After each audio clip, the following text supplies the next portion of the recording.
Exercise number 5.5 question number 1 में पूछा गया है if L equals A B C M equals 3 4 then find the two binary relations of L cross M and M cross L। तो हमें क्या करना है, सबसे पहले कुछ चीज़ें समझ लेनी है कि बाइनरी रिलेशंस क्या होते हैं। ठीक है, उसके बाद हम इस क्वेश्चन को सॉल्व करते हैं। तो ये बाइनरी रिलेशन की डेफिनेशन मैंने यहाँ पर मेंशन कर दी है that if A and B are two non empty sets then subset of A cross B is called binary relation from set A into B because there exists some relationship between first and second element of each order pair in R। तो wording तो मैंने इसकी सारी पढ़ दी है, लेकिन ये कि इसको अब हम समझ लेते हैं, ज़रा शॉर्ट टाइम में कोशिश करेंगे ज़रा अच्छे तरीके से इसको समझ लें। तो सबसे पहले स्टूडेंट्स आपको यहाँ पर जो समझने की ज़रूरत है वो सबसेट्स की है कि सबसेट्स होते क्या हैं। लेट्स से ये मेरे पास एक सेट है जिसके अंदर दो एलिमेंट्स दिए गए हैं 1 और 2। ठीक है, अगर मैंने इसके सबसेट्स बनाने हैं तो किस तरह से सबसेट बन सकते हैं इसके। ये सेट, इसका नाम रख देते हैं, ये सेट ए है। ठीक है, तो इसके बेसिकली सबसेट बनाने का तरीका ये होता है कि आपने सबसे पहले एक एम्प्टी सेट लिखना होता है। ठीक है, एम्प्टी सेट के बाद आपने फर्स्ट एलिमेंट लिखना होता है एक सेट में, फिर उसके बाद दो दूसरे एलिमेंट को, फिर उसके बाद उन दोनों को कंबाइंड। ठीक है, इसके अलावा आप मुख्तलिफ और भी सेट्स हो सकते हैं जिनके सबसेट्स बना सकते हो। इसकी मैं एक और एग्जांपल यहाँ पर लिख देता हूँ।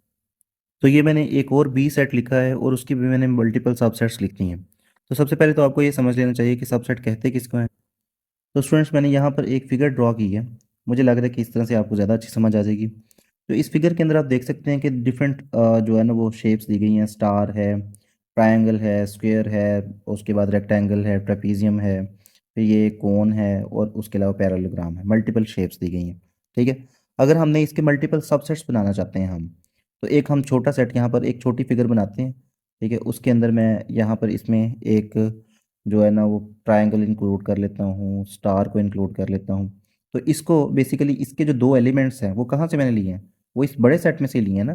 तो इस छोटे वाले सेट को, इस वाले सेट को हम क्या कहेंगे, that it is the subset of this larger set. ठीक है, it is the subset of this larger set. ठीक है, और इसी तरह से अगर मैं एक और यहाँ पर फिगर बना लेता हूँ। ठीक है, यहाँ पर मैं एक और फिगर बनाता हूँ और इसमें से कुछ पिक्चर्स उठा के ना इसमें इंक्लूड कर देता हूँ। मतलब कि मैं यहाँ से जो कोन है उसको इसमें इंक्लूड करता हूँ, उसके अलावा ट्रेपीजियम जो है उसको इसमें इंक्लूड करता हूँ। ठीक है, तो मैं कहूँगा कि ये जो मैंने छोटी फिगर अभी भी बनाई है ना, ये बेसिकली क्या है, ये इस बड़े वाले बॉक्स का सबसेट है। ठीक है, कि मतलब क्या है कि सबसेट की जितनी भी बिलोंगिंग्स होती हैं, जितने भी एलिमेंट्स होते हैं, they are actually belong to the larger set. ठीक है, इसके अलावा यहाँ पर हम एक और जो है ना फिगर ड्रॉ कर लेते हैं इसी तरह से। अब इसके अंदर हम इंक्लूड कर लेते हैं रेक्टेंगल को इंक्लूड करते हैं। ठीक है, और उसके अलावा यहाँ पर हम पैरेललोग्राम को इंक्लूड करते हैं। ठीक है, उसके बाद यहाँ पर हम एक स्क्वायर को भी इंक्लूड कर लेते हैं। ठीक है, अब देखें इसके भी जितने भी एलिमेंट्स हैं, ये जो थर्ड फिगर एक बनाई है मैंने, इसके भी सारे एलिमेंट्स बिलोंग कर रहे हैं किस, इस बड़े वाले सेट में से। ठीक है, तो इसको भी हम कहेंगे that it is actually the subset of this larger set. ठीक है, तो ये होता है सबसेट। सबसेट हम उस सेट को बोलते हैं जिसके एलिमेंट्स एक बड़े वाले सेट में से लिए गए होते हैं। ठीक है, अब होपफुली आपको समझ आ गई होगी। अब यहाँ पर मैं अगर इस वाले सेट को देखता हूँ, ऑल दो मैंने इसको कोई नेम नहीं अभी अलहदा से दिया है, लेकिन अगर मैं इस सेट को देखता हूँ तो इसका जो एलिमेंट है वो कहाँ से बिलोंग कर रहा है, इस बड़े वाले सेट में से। इस दूसरे वाले सेट की अगर एग्जांपल देखता हूँ तो इसका भी जो एलिमेंट है वो इस बड़े वाले सेट से बिलोंग कर रहा है, इसकी भी इसी तरह से। और इसी तरह से जितने भी बाकी मैंने एक नीचे एक बी सेट लिखा है, इसके भी मैंने सबसेट्स यहाँ पर लिखे हैं। तो होपफुली आपको सबसेट्स की समझ आ गई होगी कि मतलब सबसेट किसको बोलते हैं, a set whose elements belong to the larger set. ठीक है, एक जो बड़ा सेट है जिसका वो सबसेट है एक्चुअली, तो उस में से सारे एलिमेंट्स हम एक सबसेट के अंदर लिखते हैं। ठीक है, मतलब बड़े सेट के एलिमेंट्स में से एक सबसेट के एलिमेंट्स लिखे जाते हैं। ठीक है, तो होपफुली आपको समझ आ गया होगा यहाँ पर। अब ये जितने भी सेट्स मैंने लिखे हैं, ठीक है, इन सेट्स के सारे एलिमेंट्स मैंने कहाँ से लिए हैं, इस वाले बड़े वाले सेट में से लिए हैं, मतलब ये बी वाले सेट में से लिए हैं। तो अगर मैं थ्री को कहूँगा तो थ्री भी जो है बेसिकली क्या है, सबसेट ऑफ सेट बी। ठीक है, ये 1 2 वाला सेट जो है ये भी इस बी में से लिया गया है, तो 2 3 वाला वो भी बी में से लिया गया है, 1 3 वो भी इस बी सेट में से, और 1 2 3 भी इसी बी, मतलब और इसके अलावा 1 और 2 और ये एम्प्टी सेट जो है ये भी इसी में से लिया गया है। अब लिखने का तरीका क्या है वो आपको यहाँ से देख के आइडिया हो ही गया होगा कि सबसे पहले तो आपने देख लेना होता है कि मतलब जो मेरे पास एक सेट दिया गया है उसके मैं सबसेट्स लिखने जा रहा हूँ, तो उसमें मैं कितने उसके सबसेट्स बना सकता हूँ। तो उसके लिए हमारे पास एक फॉर्मूला होता है 2 raised to the power n। अब n यहाँ पर क्या है, number of elements of the set. इस तरह ये ए सेट है, इसके दो एलिमेंट्स हैं 1 2, ये दो एलिमेंट्स हैं इसके, ठीक है। तो यहाँ पर इसके लिए कितने एलिमेंट्स बनेंगे, 2 raised to the power 2, और कितने सबसेट्स बन सकते हैं, 2 raised to the power 2 का मतलब होता है 4।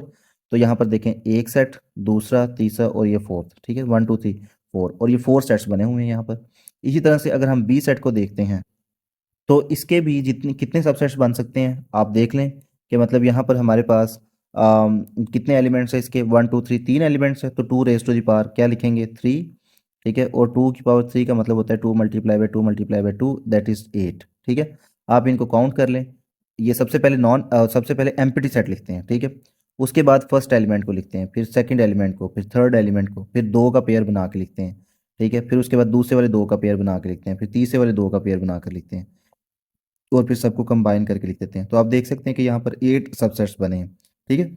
और रिप्रेजेंट किससे करते हैं, इसको रिप्रेजेंटेशन होती है इस वाले लेटर से, ये जो यहाँ पर लिखा हुआ है ना, इस वाले लेटर से सबसेट का ये साइन होता है, ठीक है। तो होपफुली आपको पता चल गया होगा कि मतलब सबसेट किसको बोलते हैं, सबसेट के एलिमेंट्स कितने होते हैं, और सबसेट का सिंबल क्या होता है।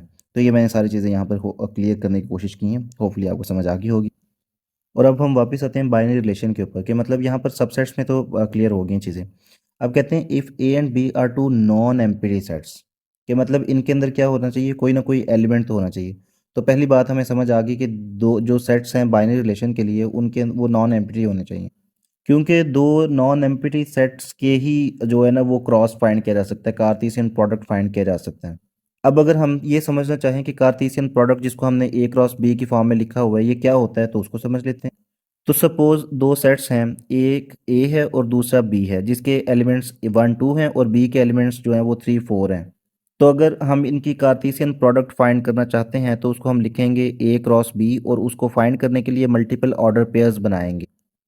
और वो कितने ऑर्डर पेयर्स होंगे वो हम पिछली एक्सरसाइज के अंदर पढ़ भी चुके हैं, कि मतलब आपने नंबर ऑफ एलिमेंट्स काउंट करने हैं कि भाई ए के अंदर कितने एलिमेंट्स हैं, इसी तरह से बी के भी एलिमेंट्स काउंट कर लेने हैं और उन एलिमेंट्स को मल्टीप्लाई कर दें तो आपके पास नंबर ऑफ ऑर्डर पेयर आ जाए, जो कि आपने कार्टेशियन प्रोडक्ट के सेट के अंदर लिखने हैं। तो मतलब ए के सेट के अंदर भी दो एलिमेंट्स, बी के सेट के अंदर भी दो एलिमेंट्स, 2 × 2 4 आता है, तो आपने यहाँ पर 4 ऑर्डर पेयर्स बना लेते हैं। इस तरह से आपने 4 ऑर्डर पेयर बना लेने। अब उसके बाद आपने क्या करना है कि यहाँ से 1 को लेना है और उसका पेयर बनाना है 3 के साथ, 1 3, फिर 1 का पेयर आपने बनाना है 4 के साथ, 1 4, फिर इसके बाद 2 को लेना है और 2 का पेयर बनाना है 3 के साथ, 2 3, इसी तरह 2 का पेयर आपने बनाना है 4 के साथ, तो ये हो जाएगा 2 4। तो ये हमने क्या किया, कार्टेशियन प्रोडक्ट जो है वो फाइंड कर लिया, जिसके अंदर हमारे पास मल्टीपल ऑर्डर पेयर्स दिए गए हैं और हमने ये कार्टेशियन प्रोडक्ट फाइंड कर लिया। अब कह रहे हैं कि मतलब हमारे पास जो सेट आया है ये वाला ए क्रॉस बी का, कहते हैं कि जो आर एक सेट सबसेट लेना है, हमने वो किस में से लेना है, ए क्रॉस बी में से ही लेना है, ठीक। तो अगर ये जो मेरे पास ए क्रॉस बी का सेट आया है इसके मैं सबसेट्स बनाना चाहूँ तो कितने सबसेट्स पॉसिबल हैं और कितने सबसेट्स बन सकते हैं। तो स्टूडेंट्स उसको फाइंड करने का मैंने एक आपको फॉर्मूला बताया था, 2 raised to the power n। आप यहाँ पर एलिमेंट्स काउंट कर लें, मतलब एक ऑर्डर पेयर, दूसरा, तीसरा और ये फोर्थ है, ठीक है। तो मतलब यहाँ पर हम 2 raised to the power 4 put करेंगे, और 2 raised to the power 4 का मतलब होता है 2 × 2 × 2 × 2, और वो होता है 16, ठीक है। 2 2 ज़ार 4, 4 2 ज़ार 18, 8 और 8 2 ज़ार 16, ठीक है। ये 16 आ गया। अब आपने क्या करना है कि यहाँ पर 16 ऑर्डर पेयर्स इसके लिख लेने, जिसमें सबसे पहले तो हम जो है ना यहाँ पर इसका एक एम्प्टी सेट लिखेंगे। उसके बाद हम एक एक एलिमेंट का अलग-अलग जो है वो एक सेट बनाएंगे, मतलब ये आपके पास 1 और 3 आ गया। इसके बाद इस तरह से मल्टीपल बाकी भी। तो यहाँ पर मैंने ए क्रॉस बी, ये जो कार्टेशियन प्रोडक्ट थी, इनके जितने भी सबसेट्स थे वो लिख दिए हैं, ठीक है। वो बेसिकली मतलब हमारे पास जब 4 एलिमेंट्स आ रहे थे कि ये 1 2 3 और 4, और 2 raised to the power 4 का मतलब हमने देखा था कि 16 होता है। तो 16 सबसेट्स मैंने यहाँ पर बना दिए हैं। आप देख सकते हैं कि सबसे पहले एम्प्टी सेट, फिर 1 3 जो फर्स्ट एलिमेंट है वो, फिर सेकंड एलिमेंट, फिर थर्ड एलिमेंट, फिर फर्स्ट सेकंड, और उसके बाद फिर आपने देखा है कि फर्स्ट और थर्ड ये गलत ज़रा हाईलाइट हो गया था।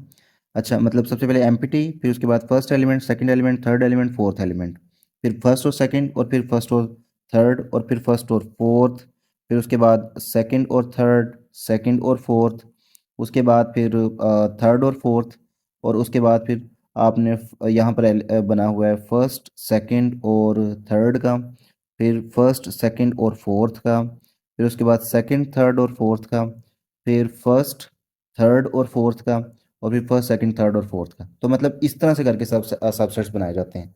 ठीक है, अब ये हमारे पास सारे सबसेट्स तो आ गए हैं, लेकिन हम ये कहेंगे कि these are all binary relations of this main set. ठीक है, ये सारे के सारे जो सबसेट्स आए हैं ये इस मेन सेट के बाइनरी रिलेशन है।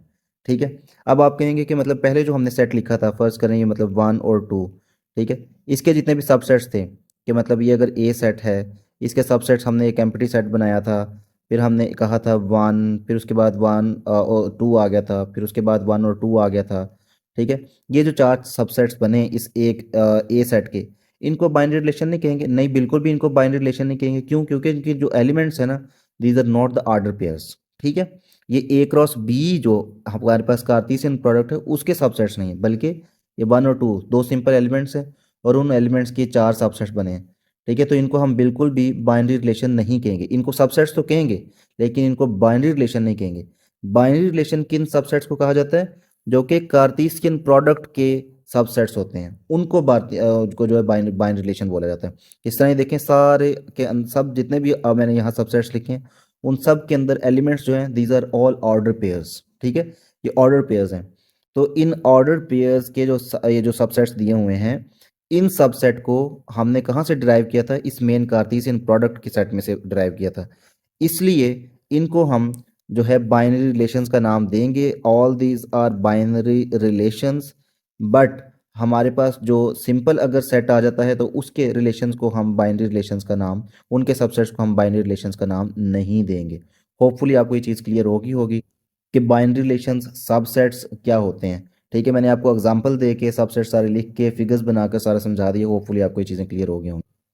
और अब आखिरी बात है, और उसके बाद फिर हम अपने क्वेश्चन नंबर 1 की तरफ चलेंगे। वो ये है कि अगर हम फ़र्ज़ करें इसमें से कोई भी एक सेट लेते हैं, मतलब कि मैं इस सेट को चूज़ कर लेता हूँ, इस वाले सेट को। ठीक है, तो ये जो सेट है मेरे पास आया, मतलब इसमें कितने एलिमेंट्स हैं? पहले हमारे पास ऑर्डर पेयर जो है उसके अंदर 1 और 3 लिखा हुआ है, दूसरे वाले ऑर्डर पेयर में 1 और 4 लिखा हुआ है, और ये हमारे पास एक सबसेट आ गया। किसका सबसेट है? इस मेन कार्टेशियन प्रोडक्ट का।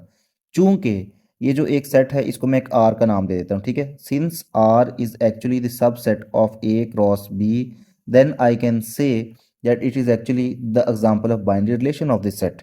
ठीक है, ये एक बाइनरी रिलेशन है। उसके बाद मैं एक और सेट लिखता हूँ। फर्स्ट करें मैं इसको हाईलाइट कर लेता हूँ यहाँ से, ये वाला जो सेट है। ठीक है, अब ये जो सेट है बेसिकली इसको अगर मैं इससे सेपरेटली लिखता हूँ, 1 3 एक ऑर्डर पेयर, और दूसरा एलिमेंट क्या है इसका? 2 और 3। ठीक है, इस पूरे ऑर्डर पेयर को हम एक एलिमेंट ही कहेंगे। तो ये आप देख सकते हैं कि ये भी कहाँ से ड्राइव हुआ है? इस मेन सेट में से ड्राइव हुआ।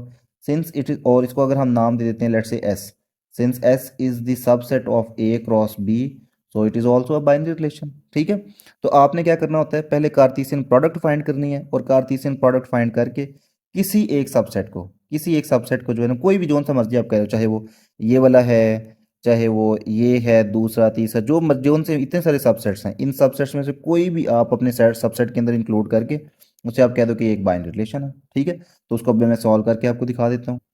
तो सबसे पहले हम एल क्रॉस एम फाइंड कर लेते हैं। एल क्रॉस एम एक्चुअली किस तरह से होता है, इसके अंदर आपने देखना है कि कितने एलिमेंट्स हैं। एल में 3 एलिमेंट्स हैं, एम में 2 हैं। आपने 3 × 2 करके देखना है कि भाई कितना आंसर आता है, 6 आता है। ठीक है, तो आपने यहाँ पर 6 ऑर्डर पेयर्स बना लेने हैं। पहले आप 6 ऑर्डर पेयर्स बना लें, और उसके बाद आप उन ऑर्डर पेयर्स के अंदर जो है ना इनके मेंबर्स लिख देने हैं आपने। ठीक है, अच्छा जी, अब उसके बाद वो कौन सा मेंबर सबसे पहले लिख आएगा? पहला मेंबर आएगा हमारे पास इस पहले सेट का, ये एल का। ठीक है, और दूसरा मेंबर कहाँ से आएगा? वो एम से आएगा।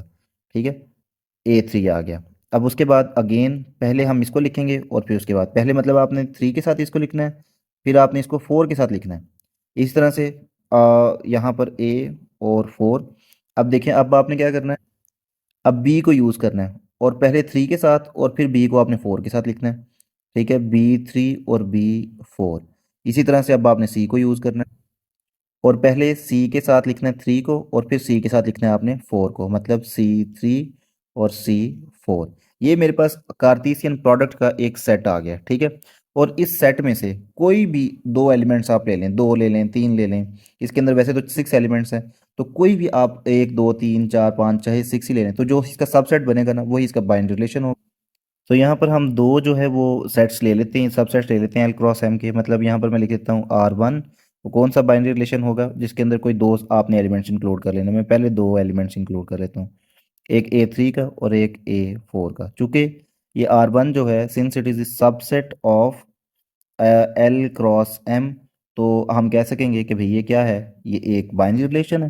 ठीक है, क्योंकि सबसेट है ना उसका, एल क्रॉस एम का। कार्टेशियन प्रोडक्ट के जितने सबसेट होते हैं उन सबको बाइनरी रिलेशन कहते हैं, हम पहले पढ़ भी चुके हैं। अब इसके बाद यहाँ पर R2, उसके अंदर कितने एलिमेंट, कोई भी आप दो से दो एलिमेंट्स इंक्लूड कर लो। ठीक है, B3 ये एक सा ऑर्डर पेयर हो गया। उसके बाद B4 ये दूसरा ऑर्डर पेयर हो गया। तो ये हमारे पास R2 यानी कि सेकंड बाइनरी रिलेशन आ गया। तो ये हमारे पास एल क्रॉस एम के जो है ना वो बाइनरी रिलेशंस तो आ गए हैं, लेकिन अभी हमारे पास एम क्रॉस एल के बाइनरी रिलेशंस नहीं आए। तो पहले हम एम क्रॉस एल फाइंड कर लेते हैं और उसके बाद उसके दो बाइनरी रिलेशंस भी निकाल लेंगे। ठीक है, अब एम क्रॉस एल के अंदर ये जो एम वाला सेट है ये आपने पहले लिखना है। ठीक है, और ये जो एल वाला सेट है इसको आपने बाद में लिखना है। ठीक है, अब आप इनके जितने ऑर्डर पेयर्स बनते हैं वो सारे वन बाय वन फाइंड कर लें। ठीक है, मतलब आपके यहाँ पर दो एलिमेंट्स हैं, यहाँ 3 हैं, इन दोनों को मल्टीप्लाई करें 6, तो आपने 6 पहले यहाँ पर ऑर्डर पेयर बना लेने हैं और फिर उन ऑर्डर पेयर्स के अंदर उनकी वैल्यू पुट कर देनी है। ठीक है, ये मेरे पास 6 जो है ना ऑर्डर पेयर्स आ गए और सेट का साइन डाल दें। सबसे पहले करना क्या था वो मैंने आपको बताया हुआ है कि 3 को पहले आपने ए के साथ लिखना है, उसके बाद आपने 3 को बी के साथ लिखना है और उसके बाद आपने 3 को सी के साथ लिखना है। ठीक है, तो इसी तरह से अब आपने बाकी जो 4 है उसको ए बी सी के साथ लिखना है, क्योंकि वो दूसरा मेंबर है इस जो है सेट का, वो दूसरा मेंबर, तो हमने उसको भी अलग-अलग लिख लिया। अच्छा, अब हमारे पास ये सबसेट्स, तो ये जितने भी एलिमेंट्स हैं वो तो आ गए हैं। अब सबसेट बना लेते हैं कोई दो, मतलब दो बाइनरी रिलेशन लिखने हैं। R1 होगा हमारे पास, इसके अंदर पहले दो एलिमेंट्स में ले लेता हूँ जिस तरह मैंने पहले किया, और 3B, और वैसे आप 3 भी ले सकते हैं, जितने सबसेट ही लेना है ना। सबसेट का मतलब है कि इसके जितने भी एलिमेंट्स हैं ना आपने इस सेट में से उठाने हैं बस। एम क्रॉस एल वाला जो आंसर आया ना हमारे पास ये वाला, इस सेट में से आपके पास जो है ना एलिमेंट्स होने चाहिए। मतलब R2 के अंदर भी एलिमेंट्स हम कहाँ से उठाएंगे, इसी के अंदर से ये दो उठा लेते हैं हम, 3C और उसके बाद 4A। ठीक है, ये दो मैंने उठा ली, तो बस ये मेरे पास दो बाइनरी रिलेशंस आ गए। ठीक है, क्वेश्चन नंबर 2 हमारे सामने है, if y equals this one then make two binary relations for y cross y। तो स्टूडेंट्स पहले हम y क्रॉस y ही फाइंड कर लेते हैं। ठीक है, अब y क्रॉस y में क्या करना होता है, हमने देखना है कि एलिमेंट्स कितने हैं y के। तो y में एलिमेंट्स है -2, 1 और 2, क्रॉस अगेन y हम लिखेंगे -2, 1 और ये 2। ठीक है, अब एलिमेंट्स देखें, 3 मल्टीप्लाई बाय यहाँ पर भी 3, आंसर क्या आएगा 9। मतलब आपने जो सेट बनाना है उसके अंदर 9 ऑर्डर पेयर्स होने चाहिए। तो स्टूडेंट्स मैंने ये 9 ऑर्डर पेयर्स बना लिए हैं। अब आपने क्या करना है, इस पहले वाले -2 को इस वाले -2 के साथ, फिर इसको आपने 1 के साथ, फिर आपने क्या करना है इसको इस वाले 2 के साथ लिखना है। ठीक है, -2 और -2, -2 और 1, फिर -2 और 2। ठीक है, और इसी तरह से आपने क्या करना है कि जो बाकी का ये 1 है उसको भी 1 बाय 1 -2 के साथ, फिर 1 के साथ, और फिर उसके बाद आपने इस 2 के साथ लिखना है। इसी तरह से 2 को भी इसी इन सेकंड सेट के नंबर्स के साथ अलग अलग लिखेंगे। तो ये मैंने आपको वाई क्रॉस वाई के जितने ऑर्डर पेयर्स आते थे ना वो सारे लिख दिए हैं। ठीक है, अब हम आगे पूछा क्या गया, उन्होंने क्या दो बाइनरी रिलेशंस आपने फाइंड करने हैं। तो यहाँ पर हमने अब दो बाइनरी रिलेशंस लिखने हैं, R1 और R2, और R1 के दोनों या तीन जितने भी मेंबर्स आपने लेने हैं वो इस वाले सेट में से ही आप चूज़ कर सकते हैं, और कहीं और से नहीं आप कर सकते हैं। अदरवाइज इसको हम बाइनरी रिलेशन फिर इस सेट के नहीं कह सकते हैं। ठीक है, तो अब यहाँ से कोई दो चूज़ कर लें। मैं ऐसा करता हूँ, एक पहले वाला ये चूज़ कर लेता हूँ और एक ये वाला चूज़ कर लेता हूँ, और सेकंड बाइनरी रिलेशन के लिए हम इस सेकंड दो एलिमेंट्स को इंक्लूड कर लेते हैं। लेकिन अभी भी हमारा क्वेश्चन कंप्लीट नहीं हुआ है। क्वेश्चन इसलिए कंप्लीट नहीं हुआ क्योंकि उन्होंने कहा हुआ है कि आपने जो दो बाइनरी रिलेशंस लेने हैं ना उन दोनों की आपने डोमेन और रेंज भी लिखनी है। ठीक है, तो स्टूडेंट्स आपने याद रखना है, domain is actually a set comprised of obviously elements and it includes it includes the first members of the binary relations। ठीक है, जो बाइनरी रिलेशंस के जितने भी ऑर्डर पेयर्स हैं उनके जो फर्स्ट मेंबर्स हैं ना उनको हम इस सेट के अंदर इंक्लूड करेंगे। लेकिन अगर दो बार एक ही मेंबर आ जाए उसको हम रिपीट करके नहीं लिखेंगे, क्योंकि हमने याद रखना है एक सेट है। अब देखें, इस वाले ऑर्डर पेयर के अंदर पहले नंबर पे -2 आ रहा है, इस वाले ऑर्डर पेयर में पहले नंबर पे जो है ना -2 ही आ रहा है। तो हम ऐसा करेंगे कि -2 को सिर्फ अपने डोमेन वाले सेट के अंदर सिर्फ एक बार ही लिखेंगे, ठीक है। तो ये हमारे पास डोमेन आ गई, क्योंकि -2 क्या कर रहा है, हर ऑर्डर पेयर के अंदर पहले नंबर पे आ रहा है, तो पहले नंबर वाले एलिमेंट्स को हम डोमेन कहते हैं और दूसरे नंबर वाले एलिमेंट्स को हम रेंज कहते हैं। Range of a binary relation is actually a set of numbers और anything is a set that comprised of second numbers of order pairs of all the order pairs that are included in the binary relation, ठीक है। तो इनमें हमारे पास जो first order pair है उसमें दूसरे नंबर पे -2 आ रहा है और दूसरे नंबर पे जो ऑर्डर पेयर है उसके अंदर दूसरे नंबर पे 1 आ रहा है, ठीक है। इसी तरह से अब R2 जो है उसकी डोमेन लिखते हैं। R2 में हमारे पास जो पहले नंबर पे ऑर्डर पेयर है उसमें पहले नंबर पे -2 है, ठीक है, और दूसरे नंबर वाला ऑर्डर पेयर में पहले नंबर पे 1 है, ठीक है। तो इनको हमने लिख लिया। अब रेंज के अंदर देखते हैं, तो यहाँ पर पहले वाले ऑर्डर पेयर के अंदर दूसरे नंबर पे 2 आ रहा है और दूसरे वाले ऑर्डर पेयर के अंदर दूसरे नंबर पे -2 आ रहा है, तो आपने इन्हीं को इंक्लूड कर लेना है अपने सेट के अंदर। तो ये रेंज आ गई, ठीक है। डोमेन और रेंज मैंने अलग-अलग फाइंड कर दी। तो यहाँ पर क्वेश्चन नंबर 3 हमारे सामने है, दो सेट्स दिए गए हैं और कह रहे हैं कि L cross L, L cross M और एम क्रॉस एम फाइंड करो और उनमें से आपने दो दो बाइनरी रिलेशंस बनाने हैं, ठीक है। तो हम पहले एल क्रॉस एल फाइंड कर लेते हैं। एल क्रॉस एल में एल को एक बार लिखेंगे ए बी सी और फिर क्रॉस एल को ही दोबारा लिख लेंगे ए बी सी। तो स्टूडेंट्स कितने ऑर्डर पेयर बनेंगे एल क्रॉस एल के सेट में? यहाँ पर 3 एलिमेंट्स, 3 मल्टीप्लाई बाय 1 2 3 3, तो ये 9 आंसर आ रहा है।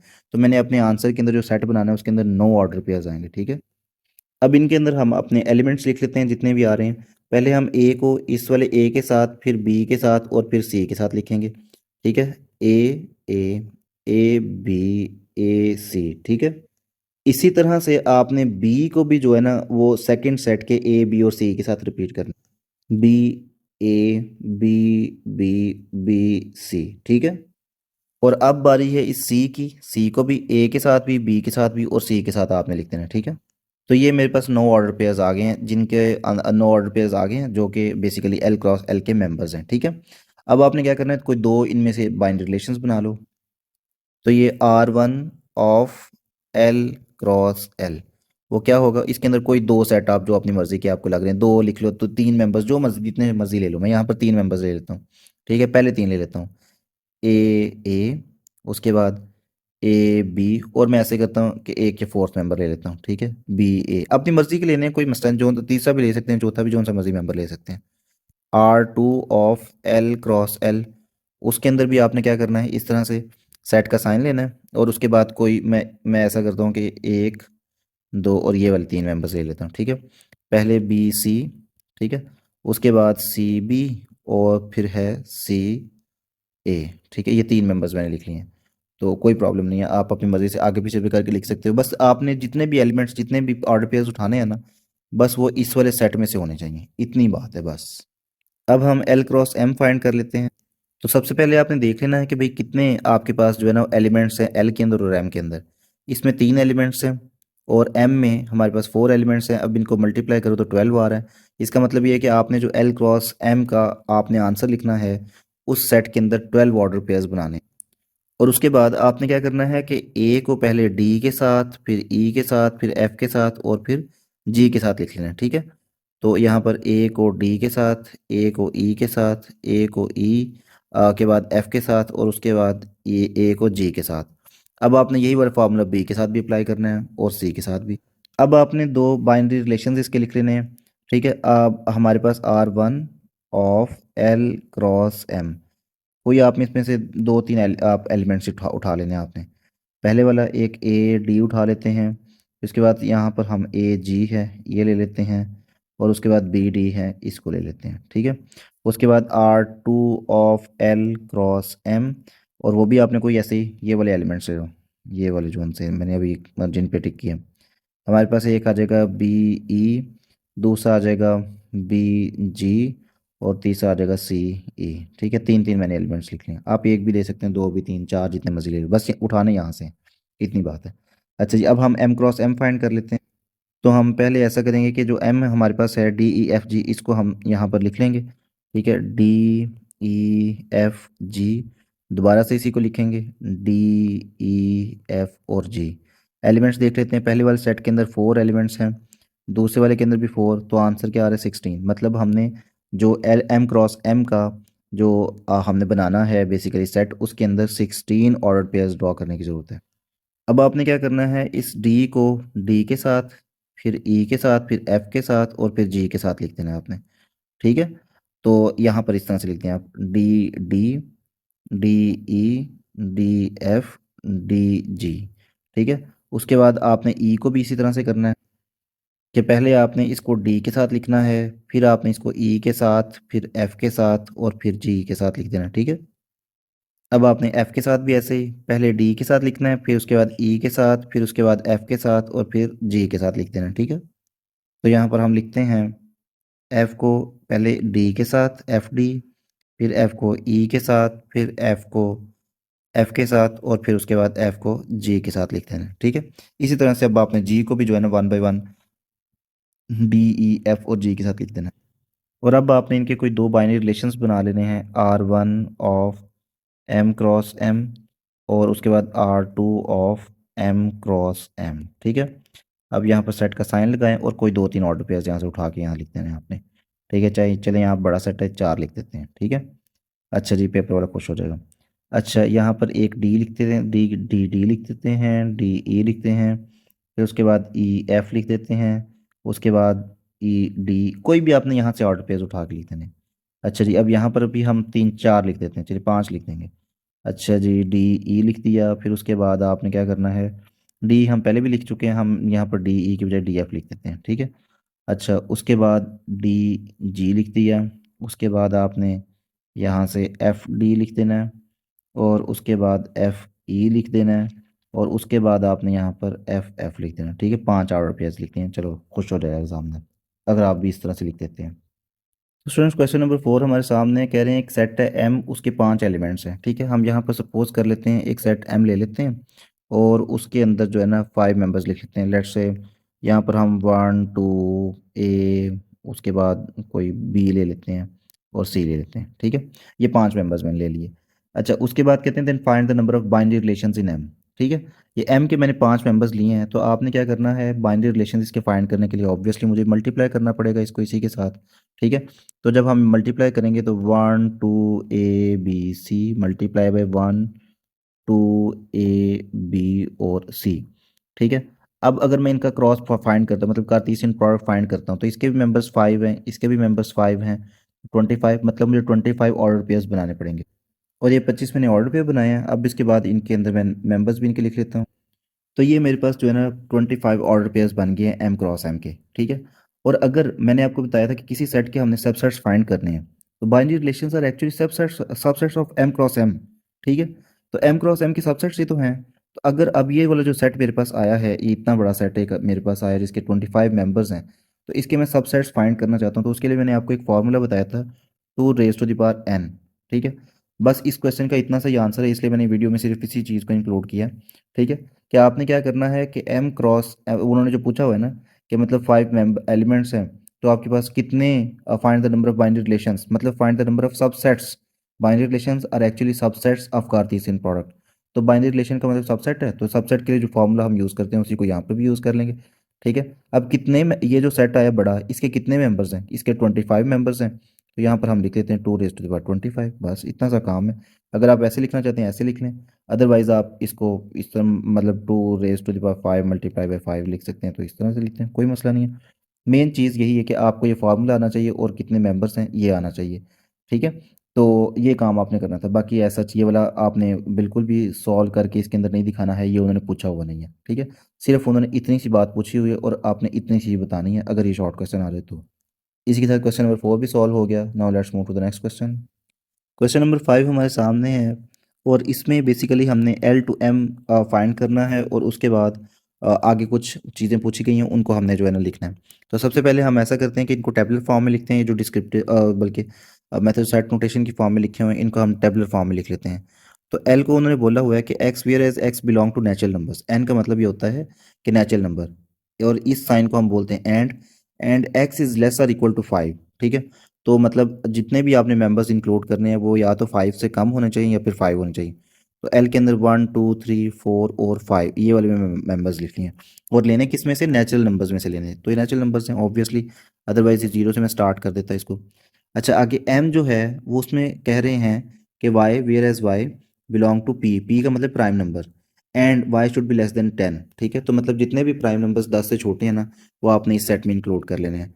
तो वो कितने होते हैं, मतलब 2 मेरे पास प्राइम नंबर है, 3 है, 5 है, 7 है, और जो 9 होता है वो तो प्राइम नंबर नहीं है, बल्कि वो तो एक जो है ना कंपाउंड कम्प्लेक्स नंबर है। ठीक है, तो ये जो कम्प्लेक्स नंबर्स होते हैं ये बेसिकली वन और अपने अलावा किसी और नंबर से भी डिवाइड हो सकते हैं। ठीक है, तो 9 जो होता है वो 1 9 ज़ार 9 भी होता है, 9 1 ज़ार 9 भी होता है, और 3 3 ज़ार 9 भी होता है। तो 3 3 ज़ार 9 होने की वजह से उसे हम प्राइम नंबर नहीं कह सकते। ठीक है, बल्कि वो कम्प्लेक्स नंबर होगा। अच्छा, अब हमारे पास एल और एम दो सेट्स तो आ चुके हैं, और अब हमने एल क्रॉस एम फाइंड कर लेना है। ठीक है, एल क्रॉस एम, और उसके बाद मेंबर्स पहले लिख लेते हैं हम, 1 2 3 4 और 5। ठीक है, क्रॉस एम के अंदर कौन से हैं, 2 3 5 7, और 2 3 5 और 7, इनको हम लिखेंगे। और अब देख लेना आपने एलिमेंट्स कितने हैं। पहले वाले सेट के अंदर 5 एलिमेंट्स हैं, दूसरे वाले सेट के अंदर 4 एलिमेंट्स हैं, 5 4 20 होता है। मतलब अब जब आप इनका कार्टेशियन प्रोडक्ट फाइंड करके एक सेट बनाओगे, उसके अंदर 20 ऑर्डर पेयर्स बनाने पड़ेंगे आपको। और अब हमने क्या करना है, सबसे पहले 1 को आपने 2 के साथ, फिर 3 के साथ, फिर 5 के साथ और 7 के साथ लिखना है। ठीक है, और इसी तरह से फिर आपने 2 को भी इन सेकंड सेट के सारे मेंबर्स के साथ लिखना है। ठीक है, तो हम उनको लिख लेते हैं यहाँ पर। इसी तरह से 3 को भी इस 2 के साथ, फिर इस 3 के साथ, फिर 5 के साथ, और फिर 7 के साथ आपने लिख लेना है। इसी तरह से आपने 4 और 5 को भी लिख लेना है। ये मैंने सारे आपके सामने ऑर्डर पेयर्स बना लिए हैं। अब हम फर्स्ट जो पार्ट है इस क्वेश्चन का उसकी तरफ चलते हैं। उसमें कहते हैं कि आपने कौन सा रिलेशन बनाना है। बाइनरी रिलेशन जो R1 है वो बनाना है, कि मतलब उसके अंदर ऑर्डर पेयर हैं x y, whereas y should be less than x. ठीक है, वाई बेसिकली सेकंड मेंबर है और एक्स फर्स्ट मेंबर है। तो आपने क्या करना है, बेसिकली वो वाले रिलेशंस इसमें से, इस सेट में से चूज़ करने हैं। ये जो एक बड़ा सेट आया है मेरे पास, इसके अंदर ये मैंने इतने सारे ऑर्डर पेयर्स लिखे हैं, इसमें से वो कहते हैं कि आपने वो वाले मेंबर्स चूज़ करने हैं जिसके अंदर जो सेकंड मेंबर है ना, ठीक है, वो वाले ऑर्डर पेयर्स चूज़ करने हैं जिसके अंदर जो सेकंड मेंबर है that should be less then first member. ठीक है, तो यहाँ पर अगर हम देखते हैं कि जो सेकंड मेंबर इस वाले ऑर्डर पेयर के अंदर जो है ना, वो छोटा है फर्स्ट मेंबर से। ठीक है, मतलब 2 जो है वो 3 से छोटा है। इसके बाद आपने और भी इसी तरह से देख लेने हैं कि इसके अंदर सेकंड मेंबर जो है ना वो कम होना चाहिए as compare to the first one. इसके अंदर ये हमारे पास इस तरह से लग रहा है। ठीक है, और उसके बाद यहाँ पर जो सेकंड मेंबर है वो इसमें जो है ना वो पहले वाले से कम है, इसमें भी ऐसे ही है। ठीक है, तो यहाँ पर आपने इस सेट के अंदर इनको इंक्लूड कर लेना। ठीक है, ये जो हमने 5 मेंबर्स चूज़ किए हैं। ठीक है, 5 ऑर्डर पेयर चूज़ किए। फर्स्ट ऑर्डर पेयर था 3 2 का, दूसरा ऑर्डर पेयर 4 2 का, और 4 3 का, और फिर उसके बाद 5 2, और फिर 5 और 3। ठीक है, तो ये आपके पास जो है ना 5 ऑर्डर पेयर्स आ गए जिनके अंदर सबके अंदर सेकंड मेंबर जो है वो फर्स्ट मेंबर से स्मॉल है। और उसके बाद हमने एक और काम यहाँ पे एक फाइंड करना है, वो ये है कि आपने इनकी डोमेन और रेंज भी फाइंड करनी है। ठीक है, मतलब domain of R1 and range of R1। ठीक है, वो भी हम फाइंड कर लेते हैं। तो मैं ये पहले बता चुका हूँ कि डोमेन के अंदर बेसिकली ऑर्डर पेयर्स के फर्स्ट मेंबर्स को लिखा जाता है। इस तरह यहाँ पर फर्स्ट मेंबर्स हैं हर ऑर्डर पेयर का 3 4, इधर भी 4 5 और 5। ठीक है, तो हम इनको रिपीट तो नहीं करेंगे, लेकिन ये कि एक एक बार लिख देंगे 3 4 और ये 5। ये हमारे पास डोमेन आ गई। रेंज के अंदर हम सेकंड मेंबर को लिखते हैं, मतलब जिस तरह यहाँ 2 है, इधर भी 2 है, यहाँ 3 2 और 3। ठीक है, तो हम रिपीट तो नहीं करेंगे लेकिन एक एक बार लिख देंगे, मतलब 2 एक बार आ जाएगा और 3 एक बार आ जाएगा। ये हमारे पास सेकंड मेंबर्स जो कि रेंज है, फर्स्ट मेंबर्स जो कि डोमेन है, ये हमने फाइंड कर लिया। ठीक है, सेकंड पार्ट के अंदर हमें कह रहे हैं कि ये जो यहाँ पर हमने स्मॉलर फाइंड किया ना, अब आपने वाई जो है that should be equal to X. ठीक है, वो वाले मेंबर्स लेने हैं जिनके अंदर एक्स और वाई दोनों क्या हैं, इक्वल इक्वल हैं। ठीक है, तो हम अब ऐसा करते हैं, उनको चूज़ कर लेते हैं जिनके अंदर दोनों मेंबर्स सेम है। तो मतलब यहाँ पर 2 2 ये बेसिकली सेम है, इक्वल इक्वल है। 3 3, फिर उसके बाद यहाँ पर हमारे पास और कोई मेंबर है जो कि सेम सेम, ये 5 5 भी सेम आ रहे हैं। तो ये जो ऑरेंज वाले 3 ऑर्डर पेयर्स आए हैं इन्हीं को हम अपने आंसर में इंक्लूड कर लेंगे। सबसे पहले तो 2 2 था, उसके बाद 3 3, और लास्ट पर 5 5 ऑरेंज जो मैंने हाईलाइट किया उनके अंदर है। अब इनकी हमने डोमेन चुके लिखनी है, डोमेन के अंदर फर्स्ट मेंबर लिखते हैं। ठीक है, तो फर्स्ट मेंबर में हमारे पास यहाँ पर 2 है, 3 है, 5 है, इसी को हम लिख लेते हैं 2 3 5, ये डोमेन आ गई। सेकंड मेंबर बेसिकली रेंज होते हैं 2 3 5, इनको हम अपनी रेंज में इंक्लूड कर लेते हैं 2 3 5, ठीक है। अब थर्ड पार्ट की तरफ चलते हैं। तो यहाँ पर जो उन्होंने थर्ड पार्ट में कंडीशन लगाई है, उन्होंने कहा कि ऑर्डर पेयर तो इस तरह से एक्स वाई है, but X plus Y should be equal to, यहाँ पर जो कंडीशन है वो चेंज हो गई है, और कंडीशन में उन्होंने कहा है कि whereas X plus Y should be equal to 6, ठीक है। ये उन्होंने कंडीशन लगाई है, और उसी के अकॉर्डिंग हम फाइंड कर लेंगे। इसको ऐसा करते हैं, रेज कर देते हैं डोमेन को भी, रेंज को भी, और उसके बाद ये पार्ट हमारे पास 3 है चूँकि, तो हम यहाँ पर 3 लिख देते हैं, ठीक है। और ये हम फाइंड कर लेते हैं, और उसके अलावा ये अब वो जो हमारे पास रिलेशन आ रहा है वो भी ये R3 आ रहा है, ठीक है। तो अब हमने देखना है वो वाले मेंबर्स चूज़ करने हैं कि जो जिनको अगर हम दोनों को ऐड करें तो आंसर 6 आए, ठीक है। तो ये मेरे पास फर्स्ट मेंबर आ रहा है कि अगर मैं 1 और 5 को ऐड करता हूँ तो मेरे पास आंसर 6 आता है, ठीक है। उसके बाद आपने बाकी के भी इस तरह से मेंबर्स फाइंड कर लेने हैं। उसके बाद आप देखें दूसरा कौन सा रिलेशन बनता है, ये जो 3 और 3 का रिलेशन है ना, ये हमारे पास दूसरा ऐसा रिलेशन बनता है कि जो जिनको ऐड करें तो हमारे पास आंसर जो है ना वो 6 आ जाता है। उसके अलावा ये जो 4 और 2 का रिलेशन है ना, इनको भी अगर हम देखते हैं तो आंसर हमारे पास जो है ना वो क्या आ जाता है, 6 आता है।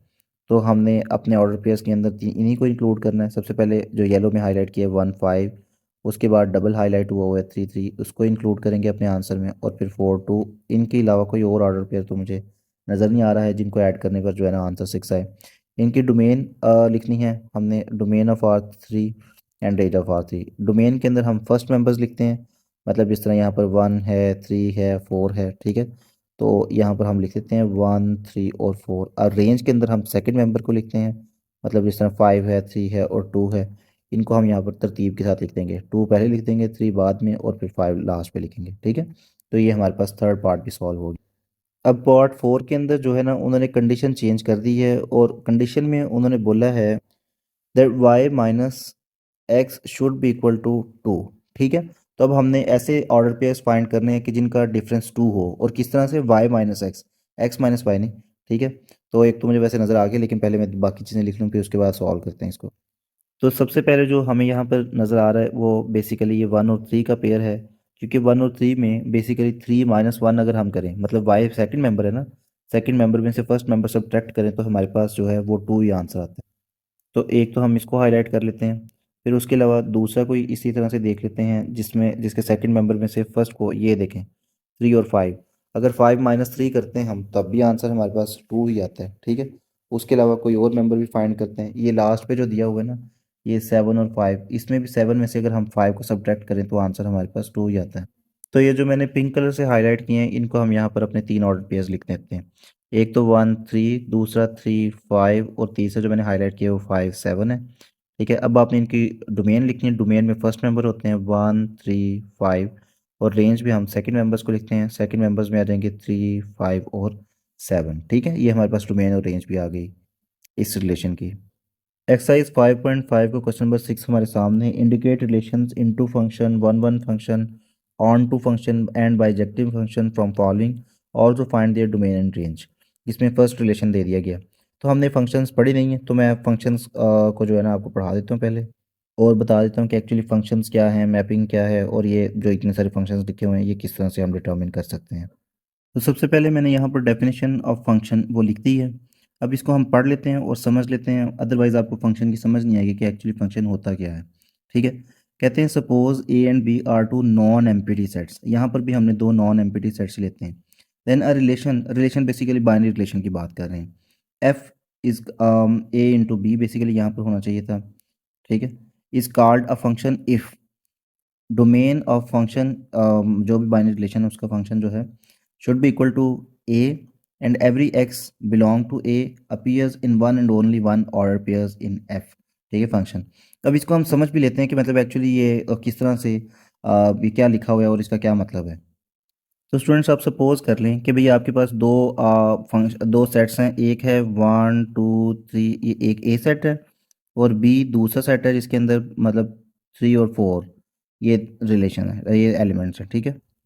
और अगर हम ए क्रॉस बी फाइंड करना चाहते हैं तो हम कैसे फाइंड करेंगे, ए क्रॉस बी के अंदर सिंपली आप इतना लिख लो। एक्चुअली थोड़ा सा डिटेल में मैं समझाना चाह रहा हूँ, अदरवाइज आपको समझ नहीं आएगी इसकी कि एक्चुअली ये जो है ना फंक्शन होते क्या हैं, ठीक है।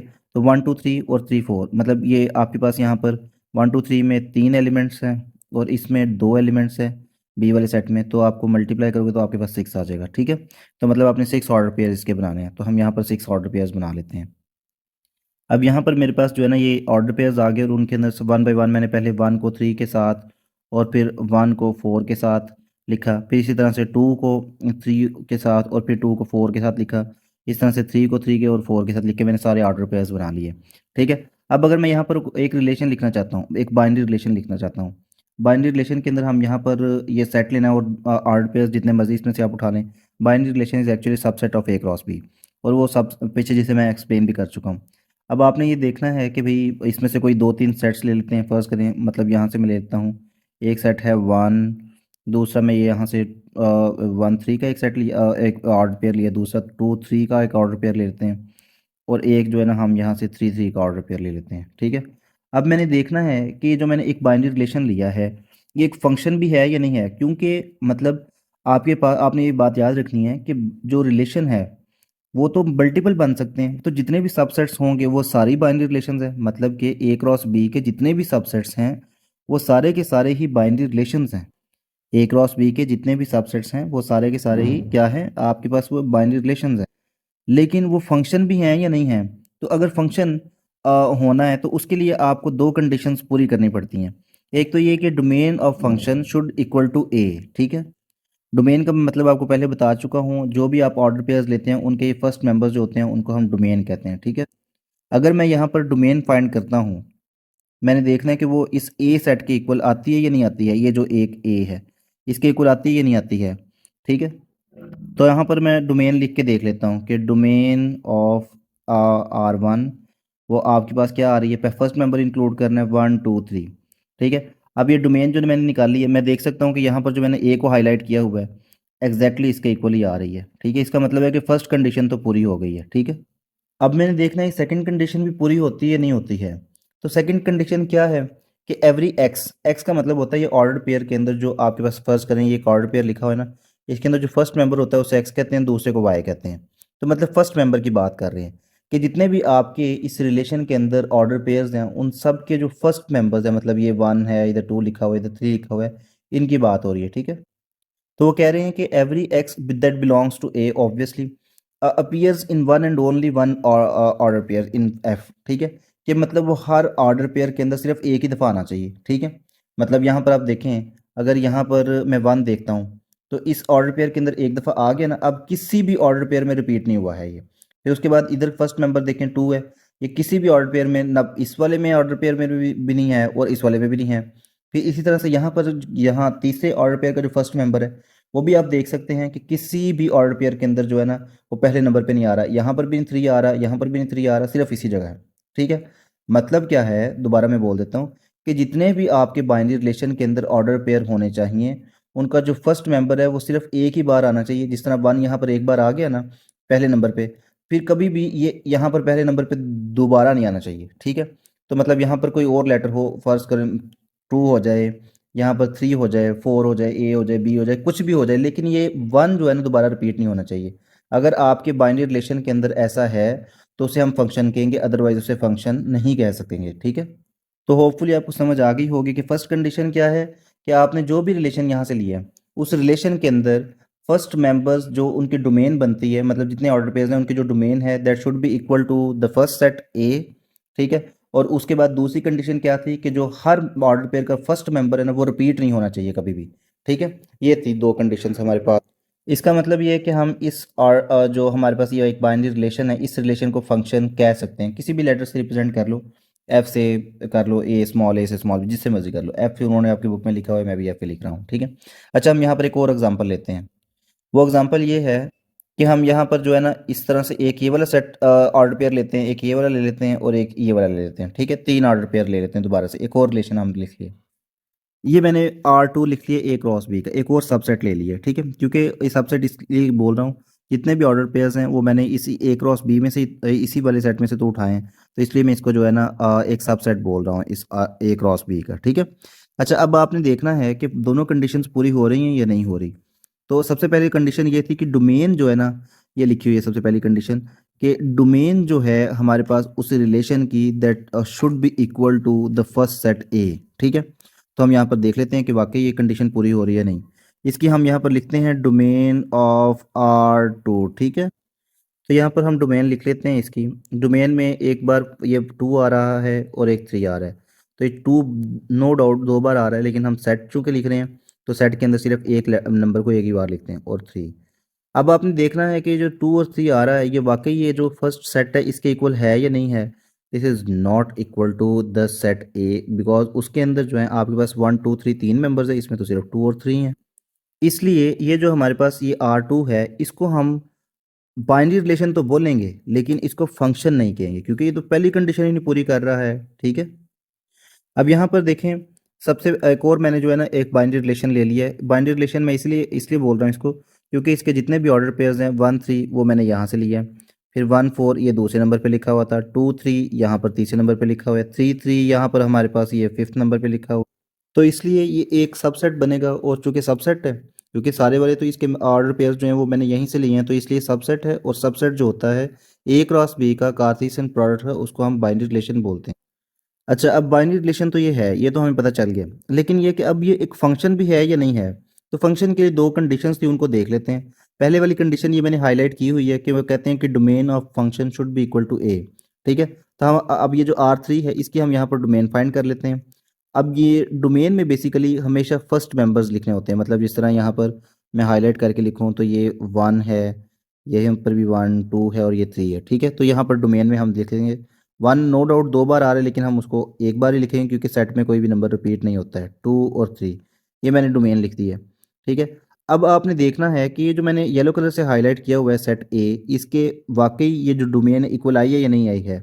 तो बिल्कुल ये इसके इक्वल आई है क्योंकि यहाँ पर भी 1 2 3 है और इसके अंदर भी 1 2 3 तीन नंबर ही दिए हुए हैं। ठीक है, तो पहली कंडीशन तो हमारी सेटिस्फाई हो गई है।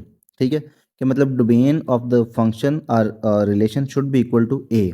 अच्छा, अब दूसरी कंडीशन क्या थी? दूसरी कंडीशन यहाँ पर लिखी हुई है, दूस उसमें बोल रहे हैं यहाँ पर ये सेटिस्फाई हुई, मैंने इसके आगे तो टिक लगा दी है। अब दूसरी कंडीशन कहते हैं कि एवरी एक्स, यानी कि एवरी फर्स्ट पार्ट और first number of the ordered pair. ठीक है, every x belong to A appears in one and only one order pair in function f।